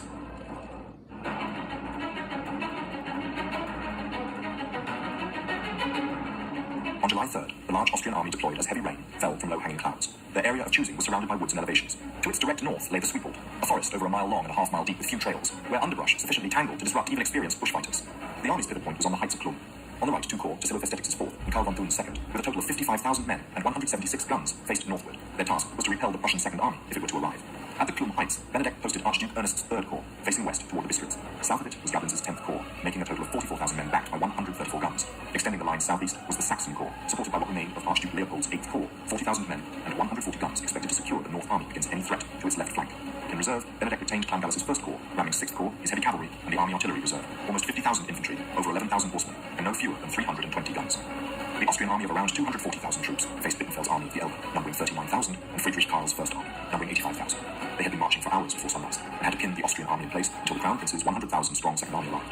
King Wilhelm, accompanied by Bismarck, arrived on horseback at 7:45 a.m. at the Prussian command post established by Prince Friedrich Karl atop Grub Hill overlooking the Bistritz. They were not yet sure if they faced the entire Austrian army. At 9 a.m., Friedrich Karl ordered a general advance across the Bistritz. The Prussian Pomeranian 2nd Corps, comprising the 3rd and 4th divisions, forded the stream with relative ease and drove the Austrian Jaegers from the 10th Corps back to Langenhof Hill. Austrian shells crashed among the advancing Prussians with devastating results. The Austrian artillery caused the majority of the damage, positioned strategically with ample ammunition. The Prussian attempts to advance were quickly thwarted, as the Austrian Jaeger deployed as skirmishers, targeted exposed Prussian infantry with deadly precision from beyond the effective range of their needle guns. The casualties among officers and sergeants were particularly high, leading to a lack of leadership and a growing number of disorganized soldiers retreating in groups. By noon, entire battalions seemed to be straggling backwards due to the combined effect of artillery fire and skilled Austrian marksmen. Meanwhile, to the north, a dire situation was unfolding for the Austrians. The events began at approximately 8 a.m. when the Prussian 7th Division ventured into the Sweetwald. Its commander, von Franzecki, recognized the urgency of relieving pressure on the frontal assault. Despite the daunting terrain, the 7th Division pressed forward. Taking matters into his own hands, he led his division into the forest, fully aware of the risks, including the vulnerable left flank that drew the attention of two vigilant Austrian generals. Heinrich Horn's 8th Division provided crucial support. Together, they swiftly cleared Benedek, forging ahead into the dense Sweetwald. Franzicki recognized the forest's strategic significance, vital for communication lines once the Second Army arrived. In a surprising move, the Prussians swiftly ousted an Austrian brigade from the forest depths, catching the attention of two entire Austrian corps. Upon witnessing his brigade being pushed out, Vestetics, quick on his feet, demanded a counterattack. The retreating soldiers had to pivot and traverse open ground towards the Prussian vanguard. The Prussians, armed with the deadly Dries needle rifle, unleashed rapid volleys of fire upon the advancing Austrians. Half of Vestetics' men never reached the safety of the woods, falling to the relentless Prussian onslaught. Within a mere 30 minutes, all 7 battalions were so scattered that the once formidable brigade was rendered ineffective. In response, Vestetics dispatched 2 more brigades into the Sweetwald, launching a determined counterattack in battalion pods. This assault was skillfully coordinated by Vestetics' second-in-command, Anton von Monow. Meanwhile, to the south, the Saxons relentlessly rained down fire upon Bittenfeld's 3 advancing divisions. Bittenfeld, recognizing the peril, ordered Brigadier General von Schöller and his 7 battalions of the advance guard to fall back to the river around 10 o'clock, adopting a defensive posture. Up to this point, the Austrian Lawrence rifle, with its superior range, held the upper hand, leaving the outnumbered Prussians unable to advance against the relentless artillery barrage or effectively engage the Austrian infantry. Simultaneously, the Sweetwald transformed into a chaotic, smoke-filled battleground, where organized formations on both sides dwindled into mere clusters of survivors, led by whoever could set an example and convey orders coherently. Vestetics, wounded and out of commission, saw Montgomery taking charge and convinced Count Karl Thun of the Second Corps to lend support with 2 additional brigades. By 11 a.m., these fresh troops descended into the woods, sealing the impending victory. Colonel Karl von Buch, leading the charge against the Prussians, was determined, yet flanking fire from the Prussian 8th Division, raked Box Battalion, annihilating it as an effective fighting force and claiming the life of its commander. Within the besieged sector, only Franzecki's 2 Prussian battalions stood resilient, defending against the onslaught. Exhausted from a grueling 2-hour firefight and enduring heavy artillery bombardment, they faced an overwhelming force of 24 fresh battalions, resulting in the loss of 2,000 men during this intense battle for supremacy. King Wilhelm was ready to commit the First Army's reserves to what looked like the crisis point in the field. Moltke intervened, even though there was no sign of the Crown Prince and no sound of his artillery. Until relief arrived from the north, the 2 divisions still at the First Army's disposal must be kept in hand against the general Austrian counterattack. I know Franzecki, the Chief of Staff declared, he'll hold out. While the engagement to the north remained uncertain, Bittenfeld ordered another advance. Prince Albert's riflemen and artillery effectively held off 3 Prussian divisions, who hesitated to engage closely due to the ongoing battle. When a Saxon brigade launched a counterattack and nearly broke through in one area, Albert took the initiative by deploying 2 additional brigades from his own forces and 2 borrowed from Archduke Leopold's 8th Corps. The Saxons executed their attack in a disciplined manner, steadily advancing. However, the Austrians, advancing alongside the Saxons, found themselves flanked by a Prussian brigade that redirected its fire toward them instead. Brigade Schulz, advancing in columns with skirmishers at the front, unknowingly ran into 3 Prussian battalions deployed in line formation. The Prussian troops fired rapidly, causing heavy casualties among the Austrians. A second brigade sent to relieve the pressure suffered a similar fate, being torn apart by the Prussian needle guns. Some soldiers surrendered immediately, while others retreated along their original line of advance. Some took the path of least resistance and fled south, colliding with the Saxons and creating a chaotic mass of targets for the Prussian riflemen. Without waiting for orders, officers of the Prussian 15th Division took command of whatever men they could find in the dust and smoke, and pushed toward the gap that had suddenly opened between the Saxon Corps and the Austrian centre. Gablens, alerted by the changing locations of the firing, informed his commander that either reserves was to be committed on his left, or he would have to shift part of the 3rd Corps to secure the line. Before that was necessary, the Saxons regained their momentum and launched several well-aimed volleys, once again halting the Elba army's advance. In the heart of the Sweetwald, chaos reigned as Colonel Montgomery, driven by desperation, hurled his battalions into a final, desperate onslaught against Franzecki's resolute Prussian division. The air crackled with tension as Franzecki, his voice a beacon of determination, rallied his remaining men, urging them to stand firm against the looming storm. Hold on, boys. Franzecki encouraged those able to hear him. It's stand or die. Yet the much-feared onslaught never materialized. The Sweetwald fell eerily silent as the Austrians, decimated and disheartened, had nothing left to give. Together, the 2nd and 4th Corps numbered 59 battalions. A staggering 43 had ventured into the dense forest, only to emerge shattered and decimated. Just 13 stood intact. 8 additional battalions, although rallied and reorganized, wavered on the precipice of battle, their willingness to fight uncertain. The remaining 21 units faced a grim fate, ensnared in the unforgiving tangle of the woods, or crushed beneath the relentless fire of Franzecki's needle guns. Benedek, acutely aware of the vulnerability of his right flank, made strategic decisions. He ordered Montgomery and Thun to return to their original positions, attempting to salvage what remained of his shattered forces. However, discord reigned within his ranks, as generals clashed over the course of action. Around noon, Friedrich Karl had brought up his reserve, the 2 divisions of the 3rd Brandenburg Corps. As the Prussian forces came within range of Austrian batteries, they suffered significant casualties without achieving immediate tactical gains. Then, Gablens' 10th Corps advanced towards the front lines. Despite Prussia's initial success, the Austrians had more tenacity than they were able to deal with. Then, at 1 p.m., Bismarck observed the battlefield with his telescope. He noticed what he initially mistook for a line of trees on Voronezh Heights moving forward. Informing Moltke, they both concluded that the battle was won and Vienna was within their grasp. Almost unnoticed by both sides, the Crown Prince's Second Army had successfully captured the strategically important high ground of Hohenlohes. As they approached the Austrian rear, the Crown Prince ordered his subordinates to form a gun line, open fire on the high ground around Hohenlohes, and make enough noise to let the king know that help was on its way. By 12:30 p.m., 90 guns were bombarding the Austrian guns. Enjoying a much longer range, the Austrian guns turned around and began bombarding the Prussian positions. As they bombarded the Austrians, General Louis Mutius led his 6th Prussian Corps around the left flank of the 1st Guards. The Second Army crossed the Tritinka River from the north in a pincer movement towards the Maslow Plateau. Most battered Austrian battalions dispersed after a few shots, having spent the entire morning fighting in the Sweetwald. The battalion in Klum village was destroyed before it knew what was happening. 400 of its men surrendered, almost without a fight to Prussians, who seemed to appear from nowhere. 2 more battalions attempted a counterattack and had 600 shot down in a few minutes. 3 companies of the Guard bypassed the fighting in the village, instead advancing downhill into the neighbouring village of Rosbitz.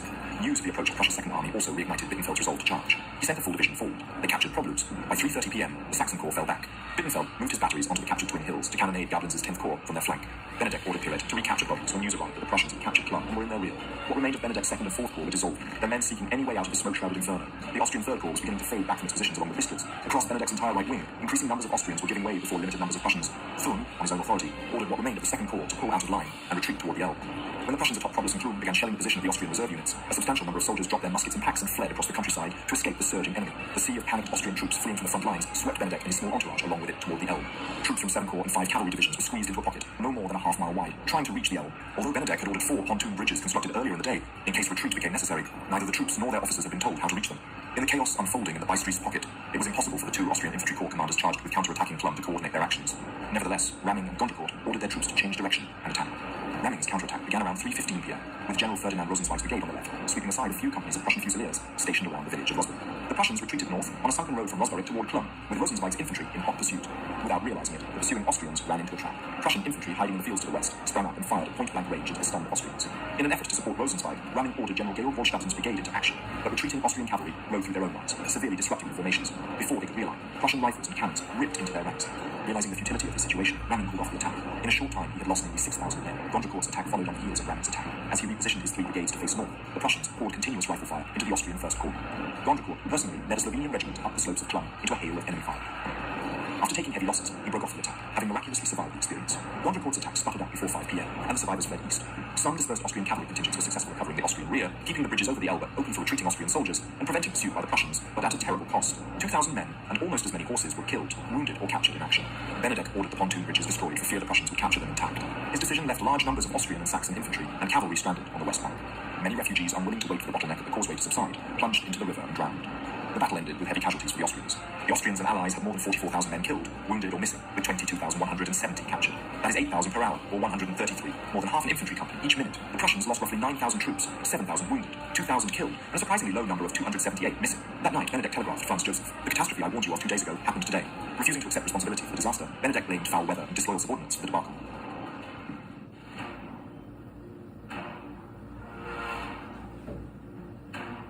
The following morning, Austria's General Gablins appeared at the Prussian headquarters. He proposed a 3-day armistice. Suspicious of Gablins' intentions, they rejected the offer, suspecting it was a ruse to facilitate the escape of the retreating North Army toward Olmütz. Indeed, Benedek decided to retreat towards Olmütz, partially due to familiarity and the need for immediate rest and reorganization for his troops. Amidst this, diplomatic efforts were in play. On July 2nd, Austria's Minister of Foreign Affairs, Mensdorf, sought French mediation and sweetened the deal by offering Venetia directly to France. Napoleon, initially indecisive due to internal weaknesses, leaned toward military intervention but vacillated. Bismarck strategically used the threat of German nationalism and Magyar separatism to deter French involvement.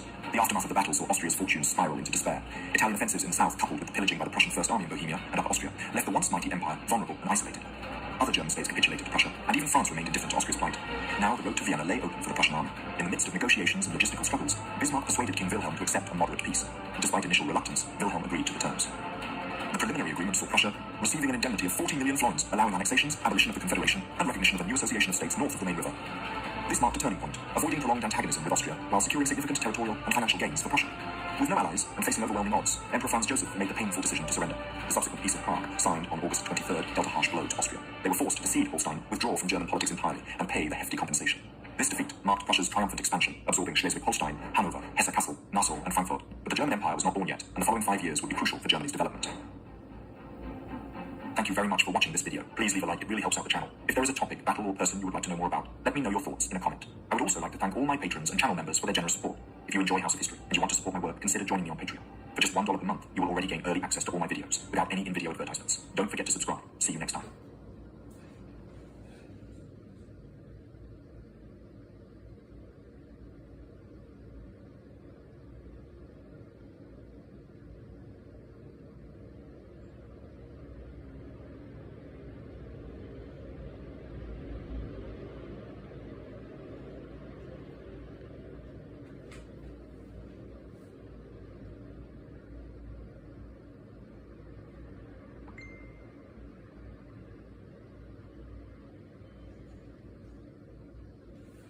My show ended. Damn, I forgot. I started zonking out. Wow, what a good show. I didn't quite catch the ending. It's not too important. We were just looking for keywords. All right. See you next time. Thanks for checking in.